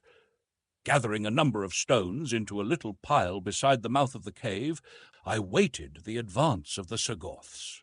As I stood there, tense and silent, listening for the first faint sound that should announce the approach of my enemies, a slight noise from within the cave's black depths attracted my attention. It might have been produced by the moving of the great body of some huge beast rising from the rock floor of its lair. At almost the same instant, I thought that I caught the scraping of hide sandals upon the ledge beyond the turn. For the next few seconds my attention was considerably divided, and then from the inky blackness at my right I saw two flaming eyes glaring into mine. They were on a level that was over 2 feet above my head. It is true that the beast who owned them might be standing upon a ledge within the cave, or that it might be rearing up upon its hind legs, but I had seen enough of the monsters of Pellucidar to know that I might be facing some new and frightful titan whose dimensions and ferocity eclipsed those of any I had seen before. Whatever it was coming slowly toward the entrance of the cave, and now, deep and forbidding, it uttered a low and ominous growl. I waited no longer to dispute possession of the ledge with the thing which owned that voice. The noise had not been loud. I doubt if the Sagoths heard it at all, but the suggestion of latent possibilities behind it was such that I knew it would only emanate from a gigantic and ferocious beast. As I backed along the ledge, I soon was past the mouth of the cave, where I no longer could see those fearful flaming eyes. But an instant later I caught sight of the fiendish face of a Sagoth as it warily advanced beyond the cliff's turn on the far side of the cave's mouth. As the fellow saw me, he leaped along the ledge in pursuit, and after him came as many of his companions as could crowd upon each other's heels. At the same time, the beast emerged from the cave, so that he and the Sagoths came face to face upon that narrow ledge. The thing was an enormous cave bear, rearing its colossal bulk fully 8 feet at the shoulder, while from the tip of its nose to the end of its stubby tail it was fully 12 feet in length. As it sighted the Sagoths, it emitted a most frightful roar, and with open mouth charged full upon them. With a cry of terror, the foremost gorilla man turned to escape, but behind him he ran full upon his onrushing companions. The horror of the following seconds is indescribable. The Sagoth nearest the cave bear, finding his escape blocked, turned and leaped deliberately to an awful death upon the jagged rocks 300 feet below. Then those giant jaws reached out and gathered in the next. There was a sickening sound of crushing bones, and the mangled corpse was dropped over the cliff's edge. Nor did the mighty beast even pause in his steady advance along the ledge. Shrieking Sagoths were now leaping madly over the precipice to escape him, and the last I saw, he rounded the turn, still pursuing the demoralized remnant of the manhunters. For a long time I could hear the horrid roaring of the brute intermingled with the screams and shrieks of his victims, until finally the awful sounds dwindled and disappeared in the distance. Later I learned from Gak, who had finally come to his tribesmen and returned with a party to rescue me, that the Rith, as it is called, pursued the Sagoths until it had exterminated the entire band. Gak was, of course, positive that I had fallen prey to the terrible creature, which, within Pellucidar, is truly the king of beasts. Not caring to venture back into the canyon, where I might fall prey either to the cave bear or the Sagoths, I continued on along the ledge, believing that by following around the mountain I could reach the land of Sari from another direction. But I evidently became confused by the twisting and turning of the canyons and gullies, for I did not come to the land of Sari then, nor for a long time thereafter. Chapter 14, The Garden of Eden. With no heavenly guide, it is little wonder that I became confused and lost in the labyrinthine maze of those mighty hills. What in reality I did was to pass entirely through them and come out above the valley upon the farther side. I know that I wandered for a long time until, tired and hungry, I came upon a small cave in the face of the limestone formation which had taken the place of the granite farther back. The cave which took my fancy lay halfway up the precipitous side of a lofty cliff. The way to it was such that I knew no extremely formidable beast could frequent it, nor was it large enough to make a comfortable habitat for any but the smaller mammals or reptiles. Yet it was with the utmost caution that I crawled within its dark interior. Here I found a rather large chamber, lighted by a narrow cleft in the rock above, which let the sunlight filter in sufficient quantities partially to dispel the utter darkness which I had expected. The cave was entirely empty, nor were there any signs of its having been recently occupied. The opening was comparatively small, so that after considerable effort I was able to lug up a boulder from the valley below, which entirely blocked it. Then I returned again to the valley for an armful of grasses, and on this trip was fortunate enough to knock over an orthope, the diminutive horse of Pellucidar, a little animal about the size of a fox terrier, which abounds in all parts of the inner world. Thus, with food and bedding, I returned to my lair, where after a meal of raw meat, to which I had now become quite accustomed, I dragged the boulder before the entrance and curled myself upon a bed of grasses. A naked, primeval caveman, as savagely primitive as my prehistoric progenitors. I awoke rested but hungry, and pushing the boulder aside, crawled out upon the little rocky shelf which was my front porch. Before me spread a small but beautiful valley, through the center of which a clear and sparkling river wound its way down to an inland sea. the blue waters of which were just visible between the two mountain ranges which embraced this little paradise. The sides of the opposite hills were green with verdure, for a great forest clothed them to the foot of the red and yellow and copper green of the towering crags which formed their summit. The valley itself was carpeted with a luxuriant grass, while here and there patches of wild flowers made great splashes of vivid colour against the prevailing green. Dotted over the face of the valley were little clusters of palm-like trees, 3 or 4 together as a rule. Beneath these stood antelope, while others grazed in the open or wandered gracefully to a nearby ford to drink. There were several species of this beautiful animal, the most magnificent somewhat resembling the giant eland of Africa, except that their spiral horns form a complete curve backward over their ears and then forward again beneath them, ending in sharp and formidable points some 2 feet before the face and above the eyes. In size they remind one of a pure-bred Hereford bull, yet they are very agile and fast. The broad yellow bands that stripe the dark roan of their coats made me take them for zebra when I first saw them. All in all, they are handsome animals, and added the finishing touch to the strange and lovely landscape that spread before my new home. I had determined to make the cave my headquarters, and with it as a base, make a systematic exploration of the surrounding country in search of the land of Sari. First, I devoured the remainder of the carcass of the orthopi I had killed before my last sleep. Then I hid the great secret in a deep niche at the back of my cave, rolled the boulder before my front door, and with bow, arrows, sword, and shield scrambled down into the peaceful valley. The grazing herds moved to one side as I passed through them, the little orthopi evincing the greatest wariness and galloping to safest distances.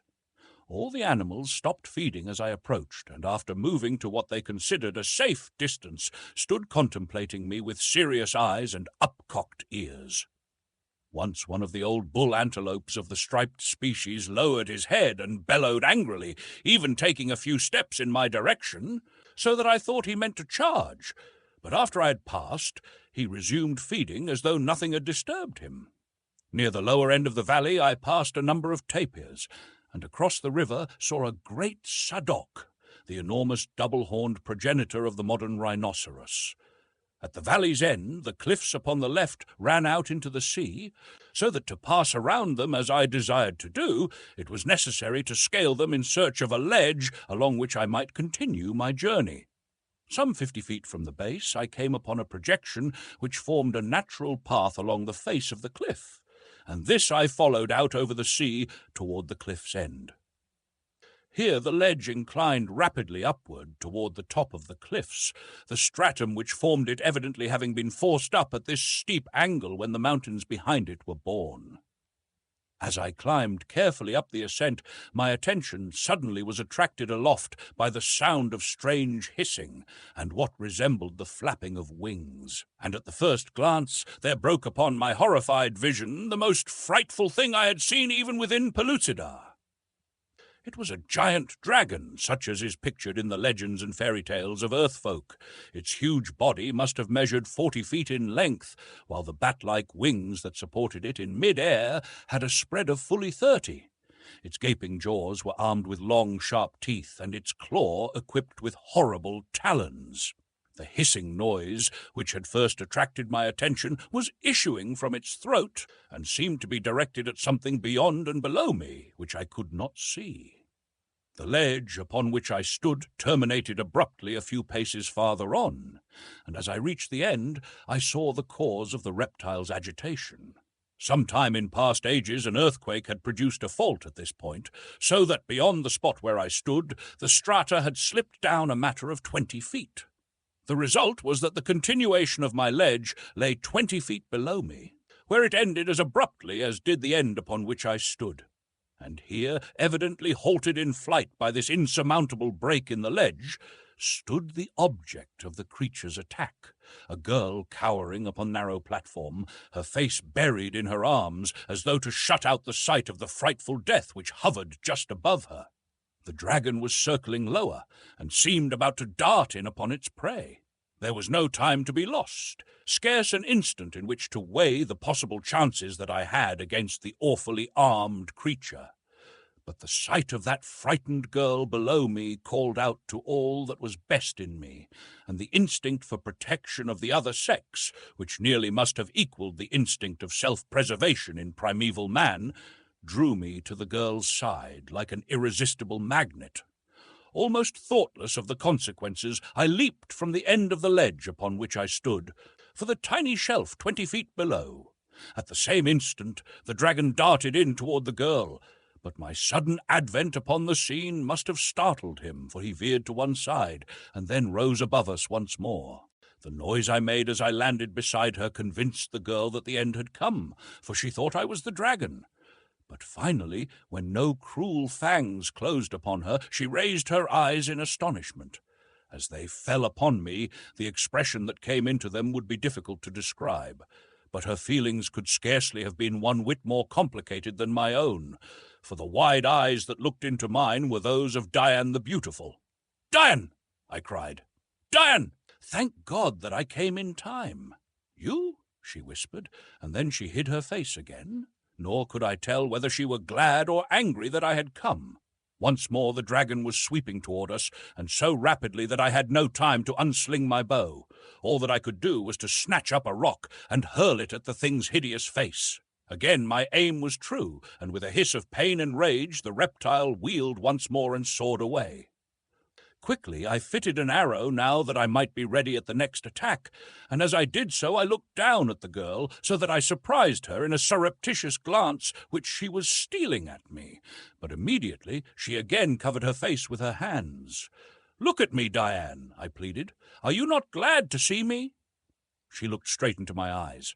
"I hate you," she said, and then as I was about to beg for a fair hearing, she pointed over my shoulder. "The Thipdar comes," she said, and I turned again to meet the reptile. So this was a Thipdar. I might have known it, the cruel bloodhound of the Mahars, the long-extinct pterodactyl of the outer world.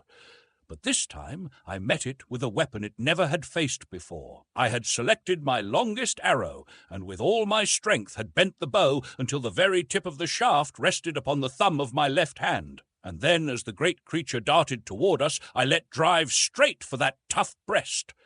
Hissing like the escape valve of a steam engine, the mighty creature fell, turning and twisting into the sea below, my arrow buried completely in its carcass. I turned toward the girl. She was looking past me. It was evident that she had seen the Thipdar die. "Dian," I said, "won't you tell me that you are not sorry that I have found you?" "I hate you," was her only reply, but I imagined that there was less vehemence in it than before, yet it might have been but my imagination. "Why do you hate me, Dian?" I asked, but she did not answer me. "What are you doing here?" I asked, "and what has happened to you since Hooja freed you from the Sagoths?" At first I thought that she was going to ignore me entirely, but finally she thought better of it. "I was again running away from Jubal the Ugly One," she said.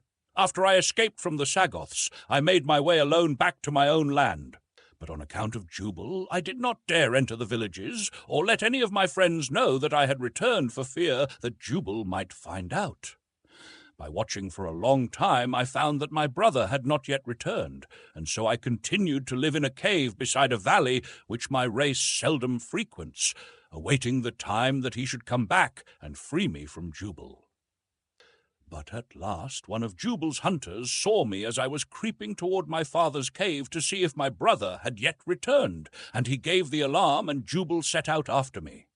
He has been pursuing me across many lands. He cannot be far behind me now. When he comes, he will kill you and carry me back to his cave. He is a terrible man. I have gone as far as I can go, and there is no escape." And she looked hopelessly up at the continuation of the ledge 20 feet above us. "But he shall not have me," she suddenly cried with great vehemence. "The sea is there," she pointed over the edge of the cliff, "and the sea shall have me rather than Jubal." "But I have you now, Dian," I cried, "nor shall Jubal nor any other have you, for you are mine." And I seized her hand, nor did I lift it above her head and let it fall in token of release. She had risen to her feet and was looking straight into my eyes with level gaze. "I do not believe you," she said, "for if you meant it, you would have done this when the others were present to witness it. Then I should truly have been your mate. Now there is no one to see you do it, for you know that without witnesses your act does not bind you to me." And she withdrew her hand from mine and turned away. I tried to convince her that I was sincere, but she simply couldn't forget the humiliation that I had put upon her on that other occasion. "If you mean all that you say, you will have ample chance to prove it," she said. "If Jubal does not catch and kill you, I am in your power, and the treatment you accord me will be the best proof of your intentions toward me. I am not your mate, and again I tell you that I hate you, and that I should be glad if I never saw you again." Dian certainly was candid. There was no gainsaying that.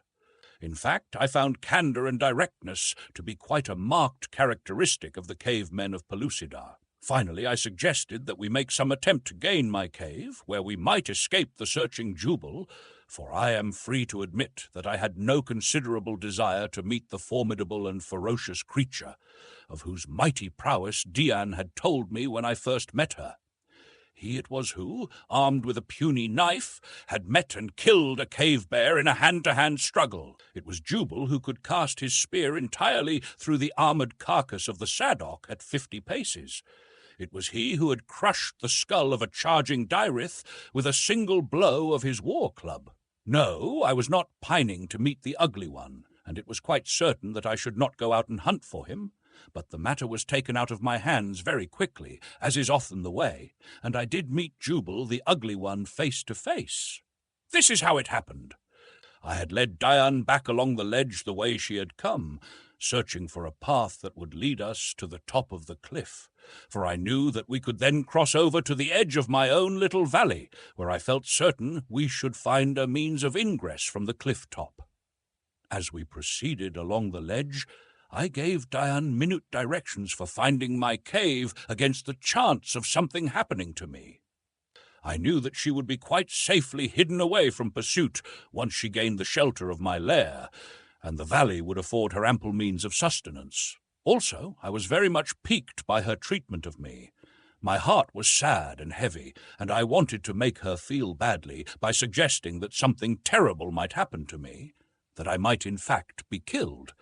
But it didn't work worth a cent, at least as far as I could perceive. Dian simply shrugged those magnificent shoulders of hers and murmured something to the effect that one was not rid of trouble so easily as that. For a while I kept still. I was utterly squelched, and to think that I had twice protected her from attack, the last time risking my life to save hers. It was incredible that even a daughter of the Stone Age could be so ungrateful, so heartless, but maybe her heart partook of the qualities of her epoch.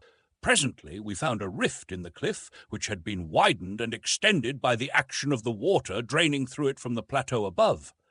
It gave us a rather rough climb to the summit, but finally we stood upon the level mesa which stretched back for several miles to the mountain range. Behind us lay the broad inland sea, curving upward in the horizonless distance to merge into the blue of the sky, so that for all the world it looked as though the sea lapped back to arch completely over us and disappear beyond the distant mountains at our backs. The weird and uncanny aspect of the seascapes of Pellucidar balked description. At our right lay a dense forest, but to the left the country was open and clear to the plateau's farther verge. It was in this direction that our way led, and we had turned to resume our journey when Dian touched my arm. I turned to her, thinking that she was about to make peace overtures, but I was mistaken. "Jubal," she said, and nodded toward the forest. I looked, and there, emerging from the dense wood, came a perfect whale of a man. He must have been 7 feet tall, and proportioned accordingly. He still was too far off to distinguish his features. "Run," I said to Dian. "I can engage him until you get a good start. Maybe I can hold him until you've gotten entirely away." And then, without a backward glance, I advanced to meet the ugly one. I had hoped that Dian would have a kind word to say to me before she went, for she must have known that I was going to my death for her sake, but she never even so much as bid me good-bye, and it was with a heavy heart that I strode through the flower-bespangled grass to my doom. When I had come close enough to Jubal to distinguish his features, I understood how it was that he had earned the sobriquet of Ugly One.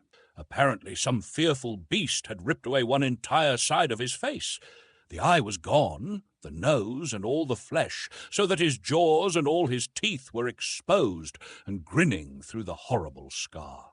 Formerly he may have been as good to look upon as the others of his handsome race, and it may be that the terrible result of this encounter had tended to sour an already strong and brutal character.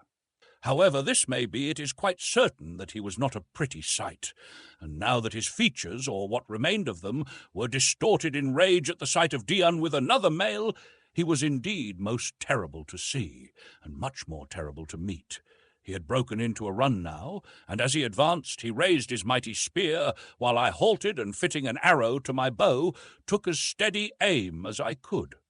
I was somewhat longer than usual, for I must confess that the sight of this awful man had wrought upon my nerves to such an extent that my knees were anything but steady. What chance had I against this mighty warrior, for whom even the fiercest cave-bear had no terrors? Could I hope to best one who slaughtered the Sadok and Derith single-handed? I shuddered, but in fairness to myself, my fear was more for Dian than for my own fate. And then the great brute launched his massive stone-tipped spear, and I raised my shield to break the force of its terrific velocity. The impact hurled me to my knees, but the shield had deflected the missile, and I was unscathed. Jubal was rushing upon me now with the only remaining weapon that he carried, a murderous-looking knife. He was too close for a careful bow shot, but I let drive at him as he came without taking aim. My arrow pierced the fleshy part of his thigh, inflicting a painful but not disabling wound.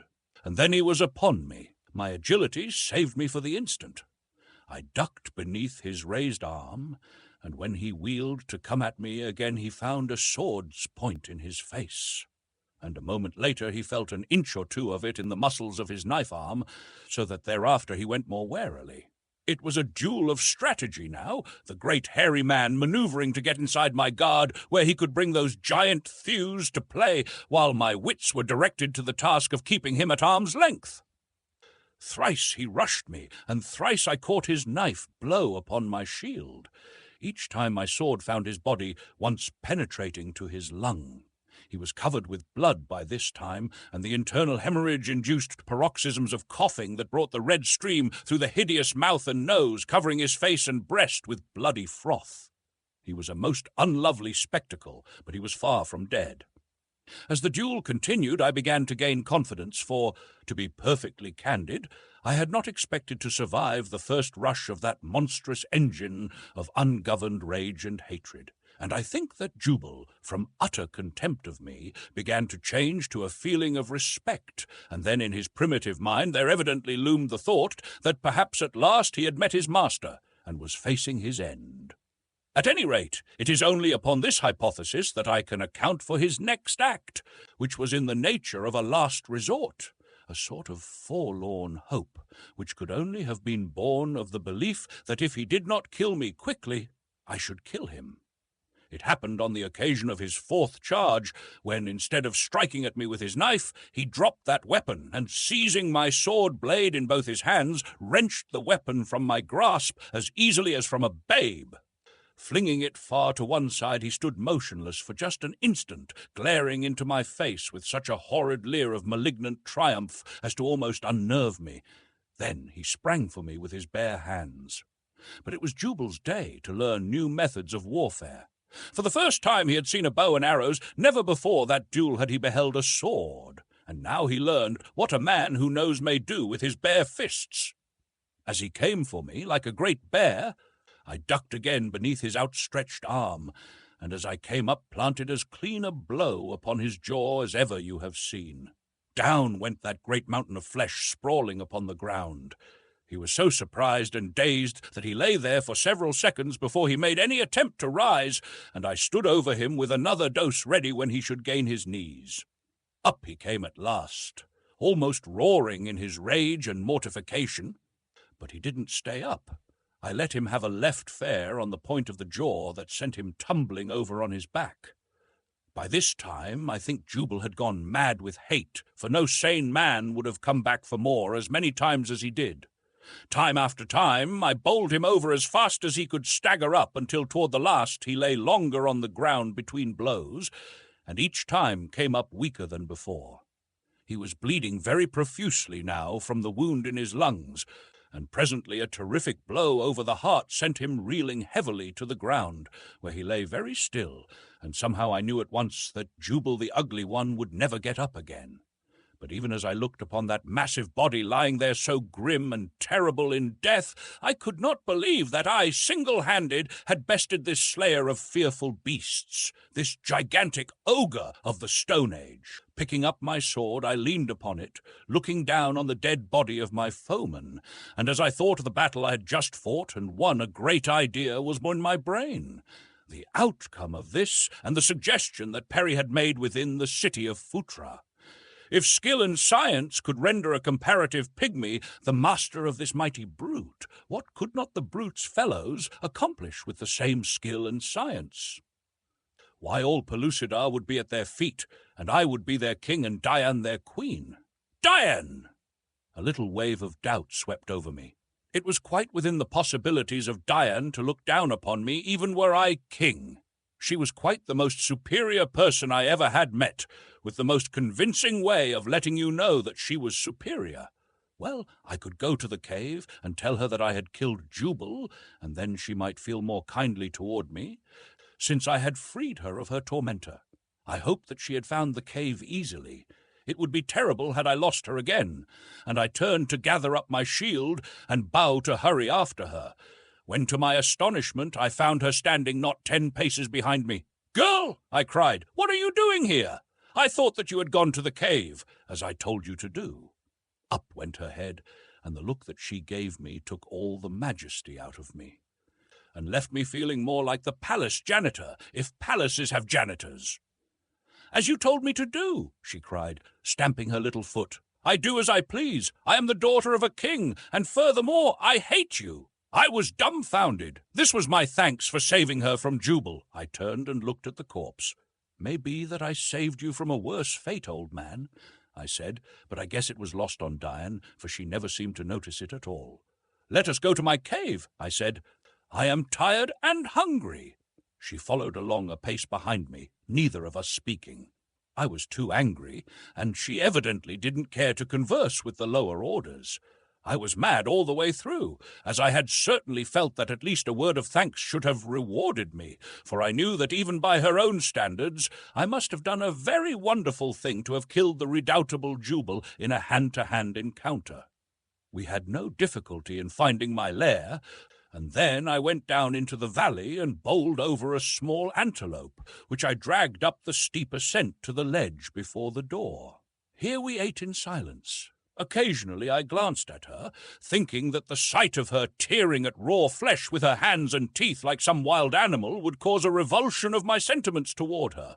But to my surprise, I found that she ate quite as daintily as the most civilized woman of my acquaintance. And finally I found myself gazing in foolish rapture at the beauties of her strong white teeth. Such is love.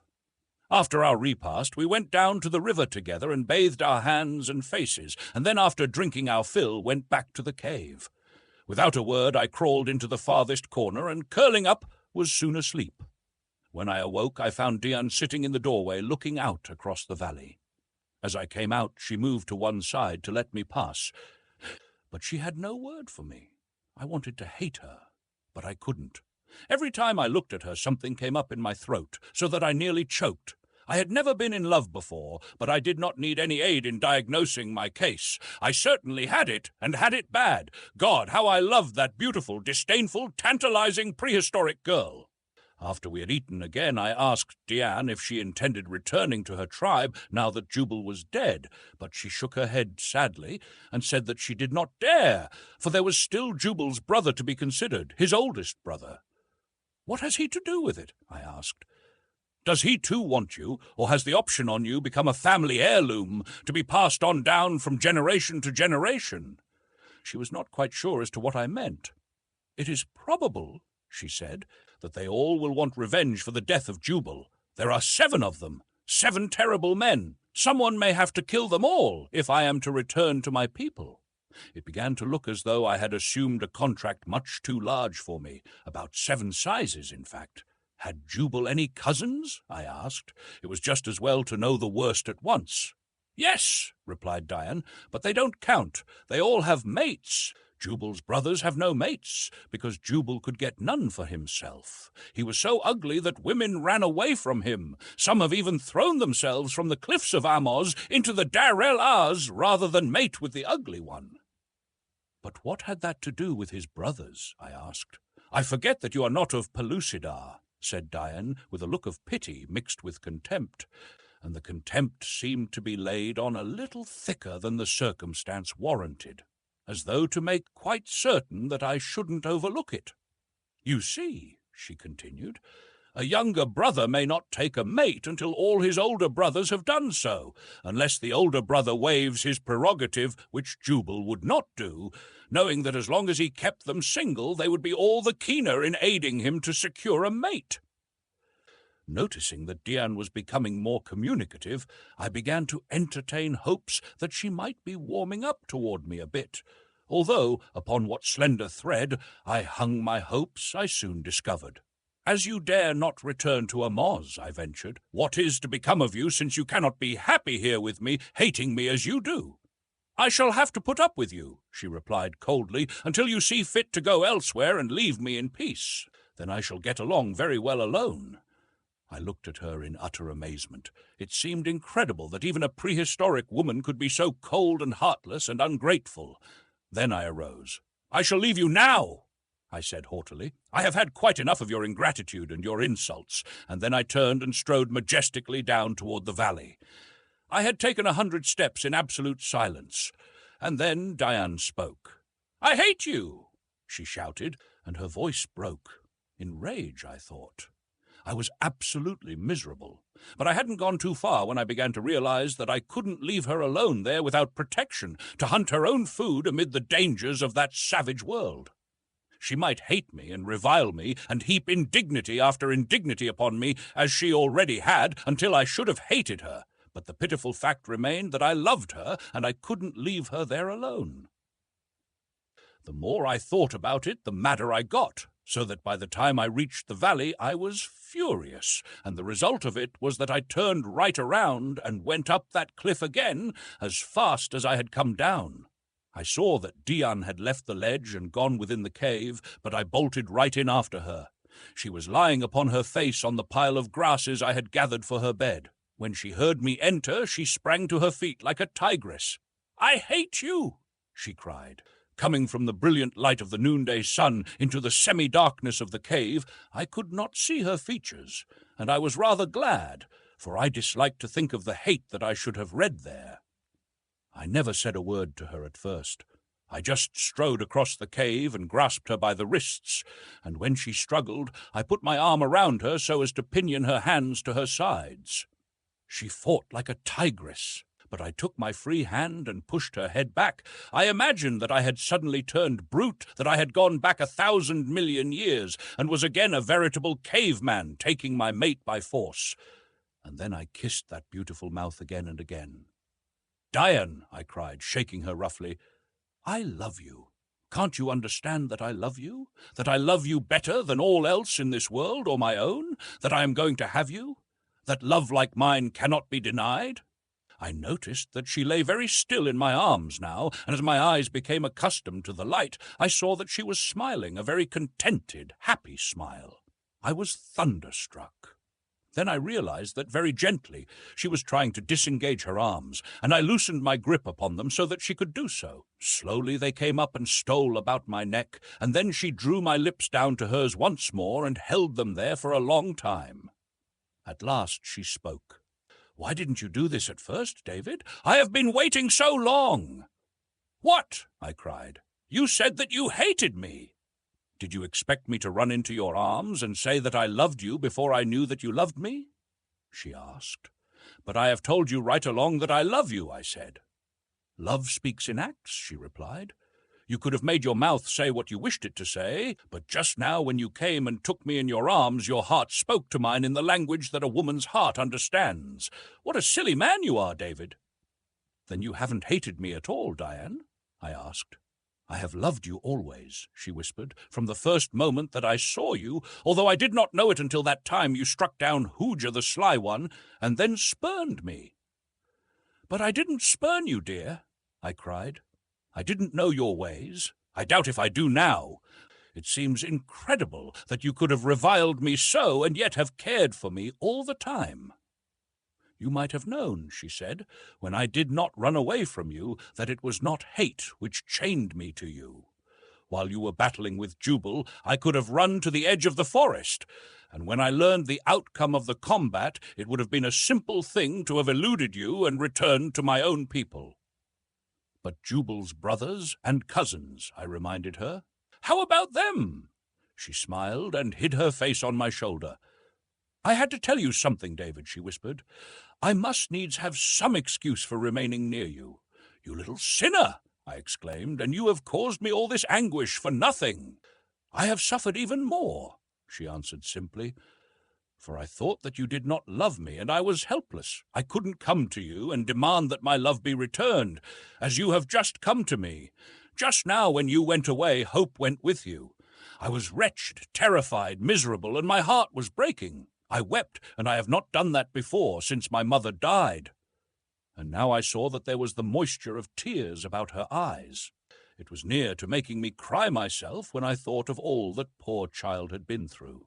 Motherless and unprotected, hunted across a savage primeval world by that hideous brute of a man, exposed to the attacks of the countless fearsome denizens of its mountains, its plains, and its jungles. It was a miracle that she had survived it all. To me, it was a revelation of the things my early forebears must have endured that the human race of the outer crust might survive. It made me very proud to think that I had won the love of such a woman. Of course she couldn't read or write. There was nothing cultured or refined about her as you judge culture and refinement. But she was the essence of all that is best in woman, for she was good and brave and noble and virtuous. And she was all these things, in spite of the fact that their observance entailed suffering and danger and possible death. How much easier it would have been to have gone to Jubal in the first place! She would have been his lawful mate. She would have been queen in her own land, and it meant just as much to the cave woman to be a queen in the Stone Age as it does to the woman of today to be a queen now. It's all comparative glory, any way you look at it. And if there were only half-naked savages on the outer crust today, you'd find that it would be considerable glory to be the wife of a Dahomey chief. I couldn't help but compare Diane's action with that of a splendid young woman I had known in New York. I mean splendid to look at and to talk to. She had been head over heels in love with a chum of mine, a clean, manly chap, but she had married a broken-down, disreputable old debauchee because he was a count in some dinky little European principality that was not even accorded a distinctive colour by Rand McNally. Yes, I was mighty proud of Diane. After a time we decided to set out for Sari, as I was anxious to see Perry and to know that all was right with him.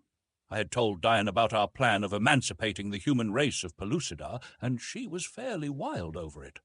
She said that if Decor, her brother, would only return, he could easily be king of Amoz, and that then he and Gak could form an alliance. That would give us a flying start, for the Sarians and the Amazites were both very powerful tribes. Once they had been armed with swords and bows and arrows and trained in their use, we were confident that they could overcome any tribe that seemed disinclined to join the great army of federated states with which we were planning to march upon the Mahars. I explained the various destructive engines of war which Perry and I could construct after a little experimentation, gunpowder, rifles, cannon, and the like, and Diane would clap her hands and throw her arms about my neck and tell me what a wonderful thing I was. She was beginning to think that I was omnipotent, although I really hadn't done anything but talk. But that is the way with women when they love. Perry used to say that if a fellow was 1/10 as remarkable as his wife or mother thought him, he would have the world by the tail with a downhill drag. The first time we started for Sari, I stepped into a nest of poisonous vipers before we reached the valley. A little fellow stung me on the ankle, and Dian made me come back to the cave. She said that I mustn't exercise, or it might prove fatal. If it had been a full-grown snake that struck me, she said, I wouldn't have moved a single pace from the nest. I'd have died in my tracks, so virulent is the poison. As it was, I must have been laid up for quite a while, though Dian's poultices of herbs and leaves finally reduced the swelling and drew out the poison. The episode proved most fortunate, however, as it gave me an idea which added 1,000-fold to the value of my arrows as missiles of offence and defence. As soon as I was able to be about again, I sought out some adult vipers of the species which had stung me, and having killed them, I extracted their virus, smearing it upon the tips of several arrows. Later I shot a hyaenodon with one of these, and though my arrow inflicted but a superficial flesh wound, the beast crumpled in death almost immediately after he was hit.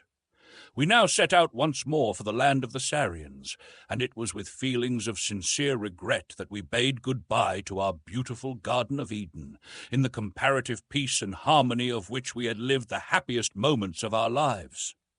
How long we had been there I did not know, for as I have told you, time had ceased to exist for me beneath that eternal noonday sun. It may have been an hour or a month of earthly time, I do not know. Chapter 15. Back to earth!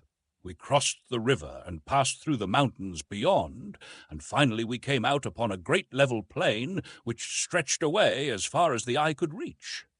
I cannot tell you in what direction it stretched, even if you would care to know, for all the while that I was within Pellucidar, I never discovered any but local methods of indicating direction.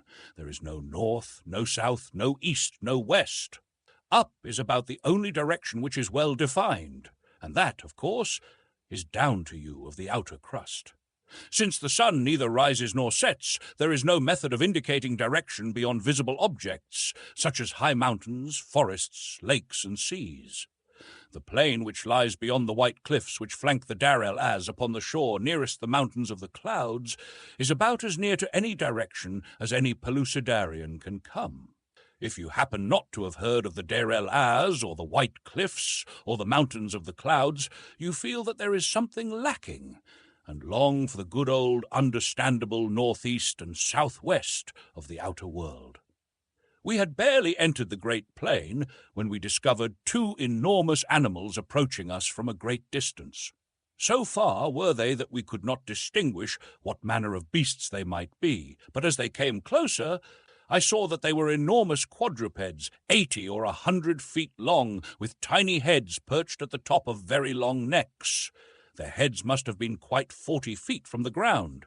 The beasts moved very slowly. That is, their action was slow, but their strides covered such a great distance that in reality they travelled considerably faster than a man walks.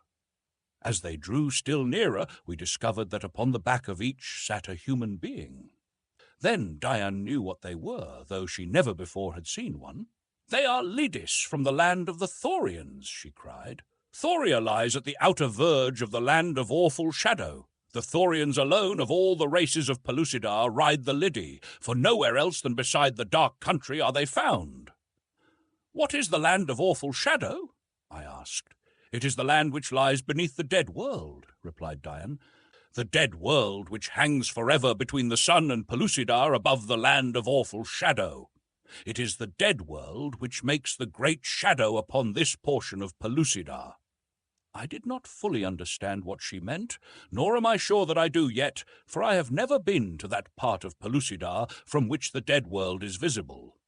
But Perry says that it is the moon of Pellucidar, a tiny planet within a planet, and that it revolves around the Earth's axis coincidently with the Earth, and thus is always above the same spot within Pellucidar.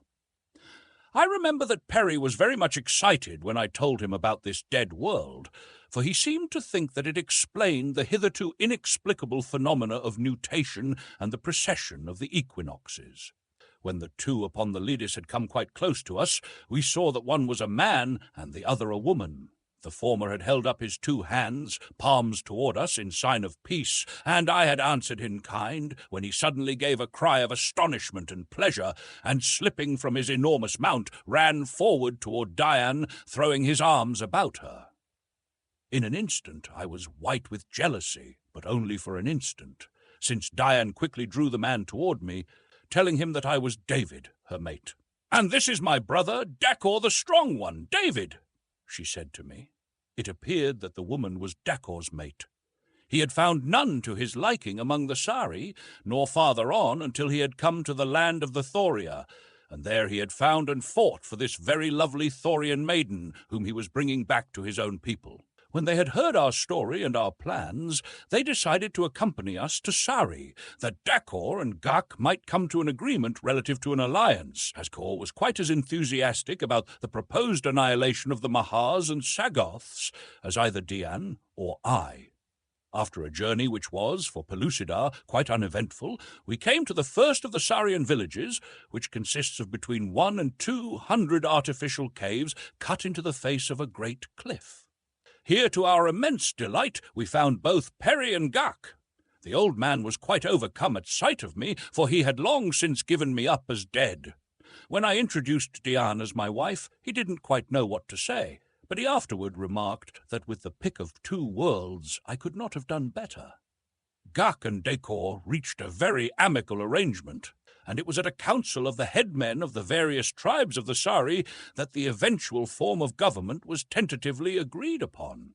Roughly, the various kingdoms were to remain virtually independent, but there was to be one great overlord, or emperor. It was decided that I should be the first of the dynasty of the emperors of Pellucidar. We set about teaching the women how to make bows and arrows and poison pouches. The young men hunted the vipers which provided the virus, and it was they who mined the iron ore and fashioned the swords under Peri's direction.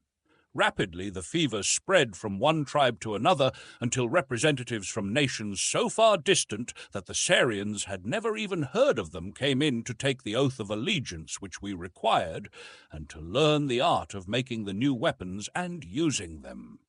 We sent our young men out as instructors to every nation of the Federation, and the movement had reached colossal proportions before the Mahars discovered it. The first intimation they had was when 3 of their great slave caravans were annihilated in rapid succession.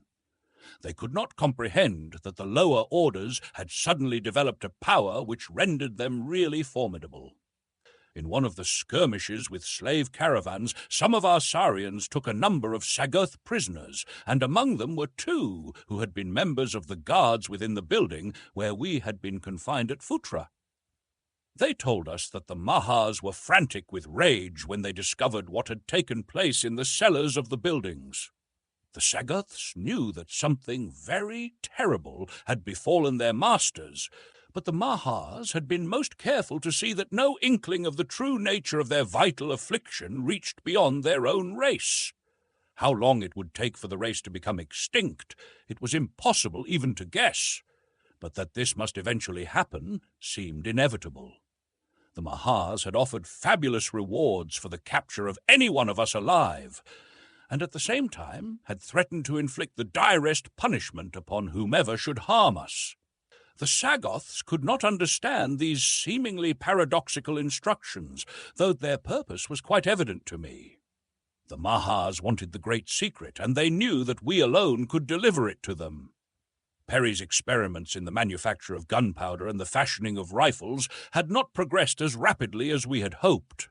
There was a whole lot about these 2 arts which Peri didn't know.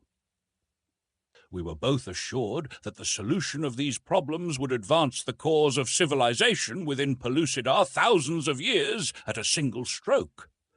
Then there were various other arts and sciences which we wished to introduce, but our combined knowledge of them did not embrace the mechanical details which alone could render them of commercial or practical value.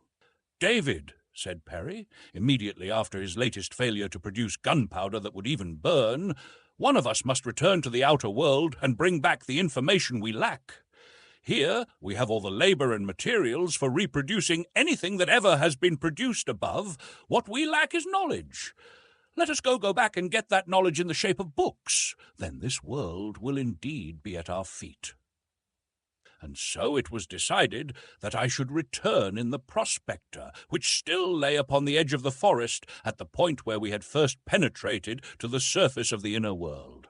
Diane would not listen to any arrangement for my going which did not include her, and I was not sorry that she wished to accompany me, for I wanted her to see my world, and I wanted my world to see her.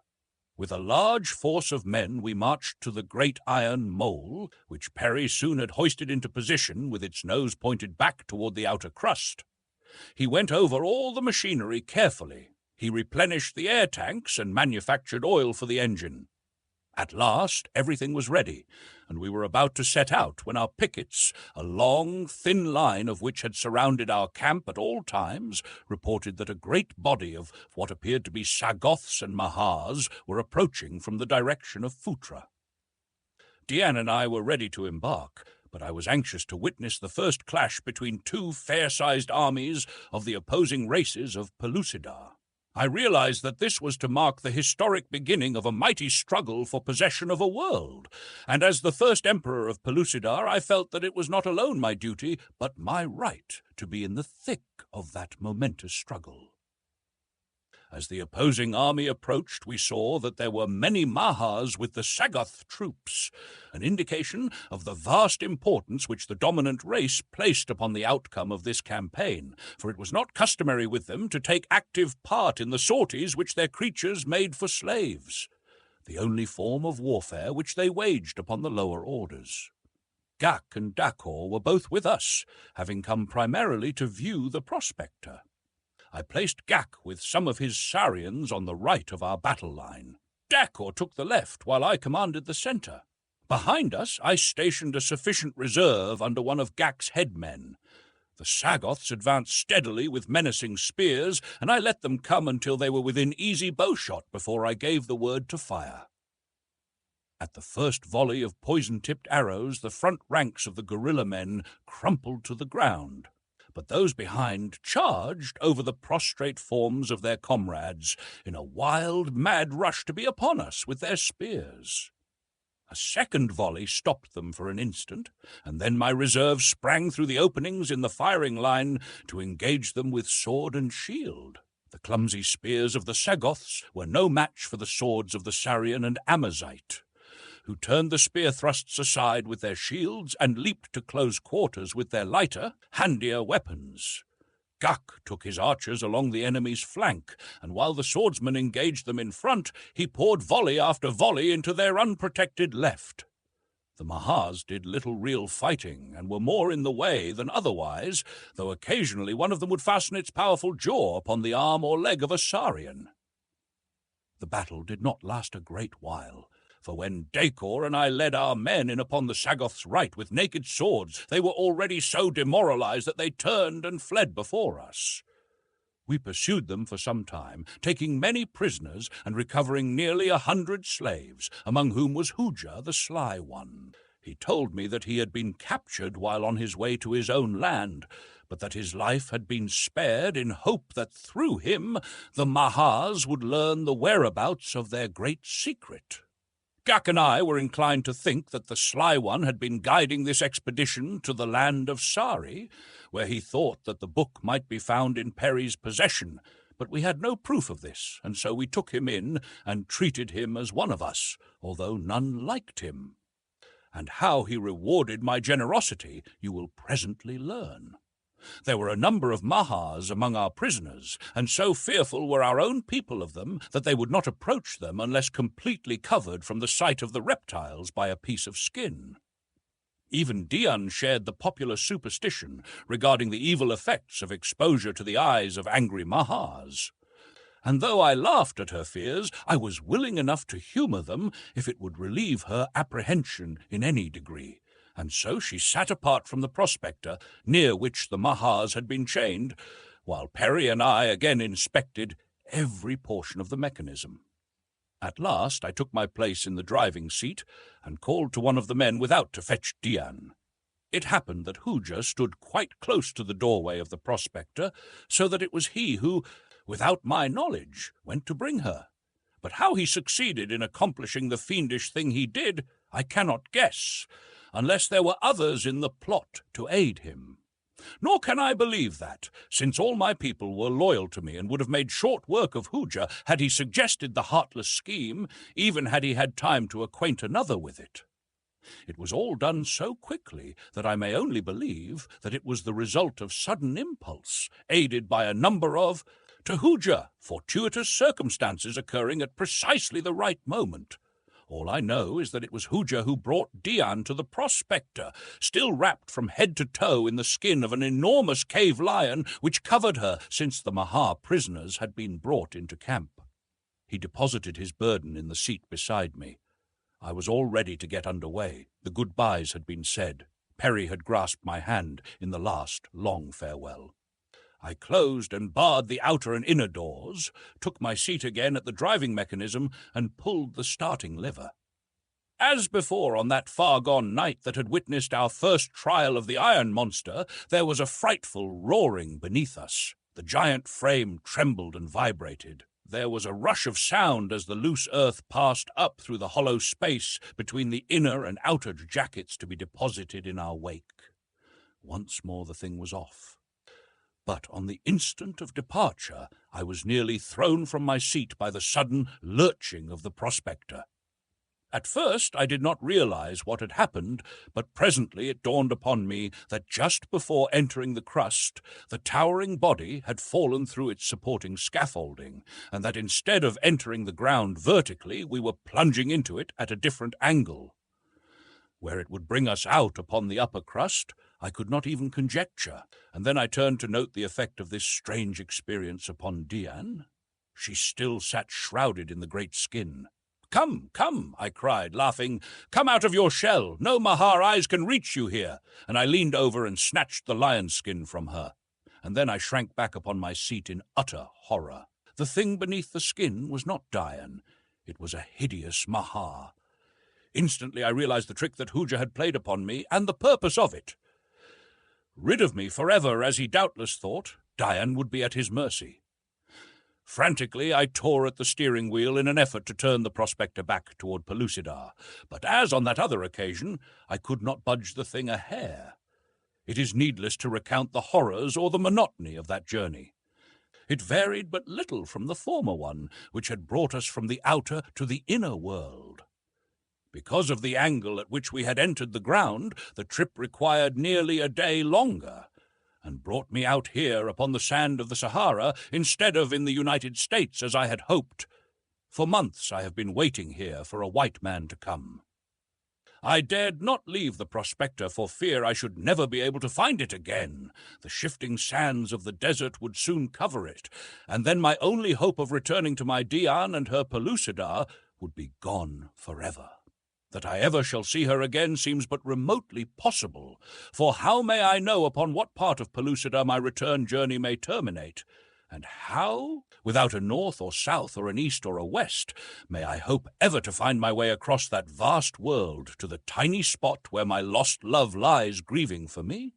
That is the story as David Innes told it to me in the goatskin tent upon the rim of the great Sahara Desert. The next day he took me out to see the prospector. It was precisely as he had described it.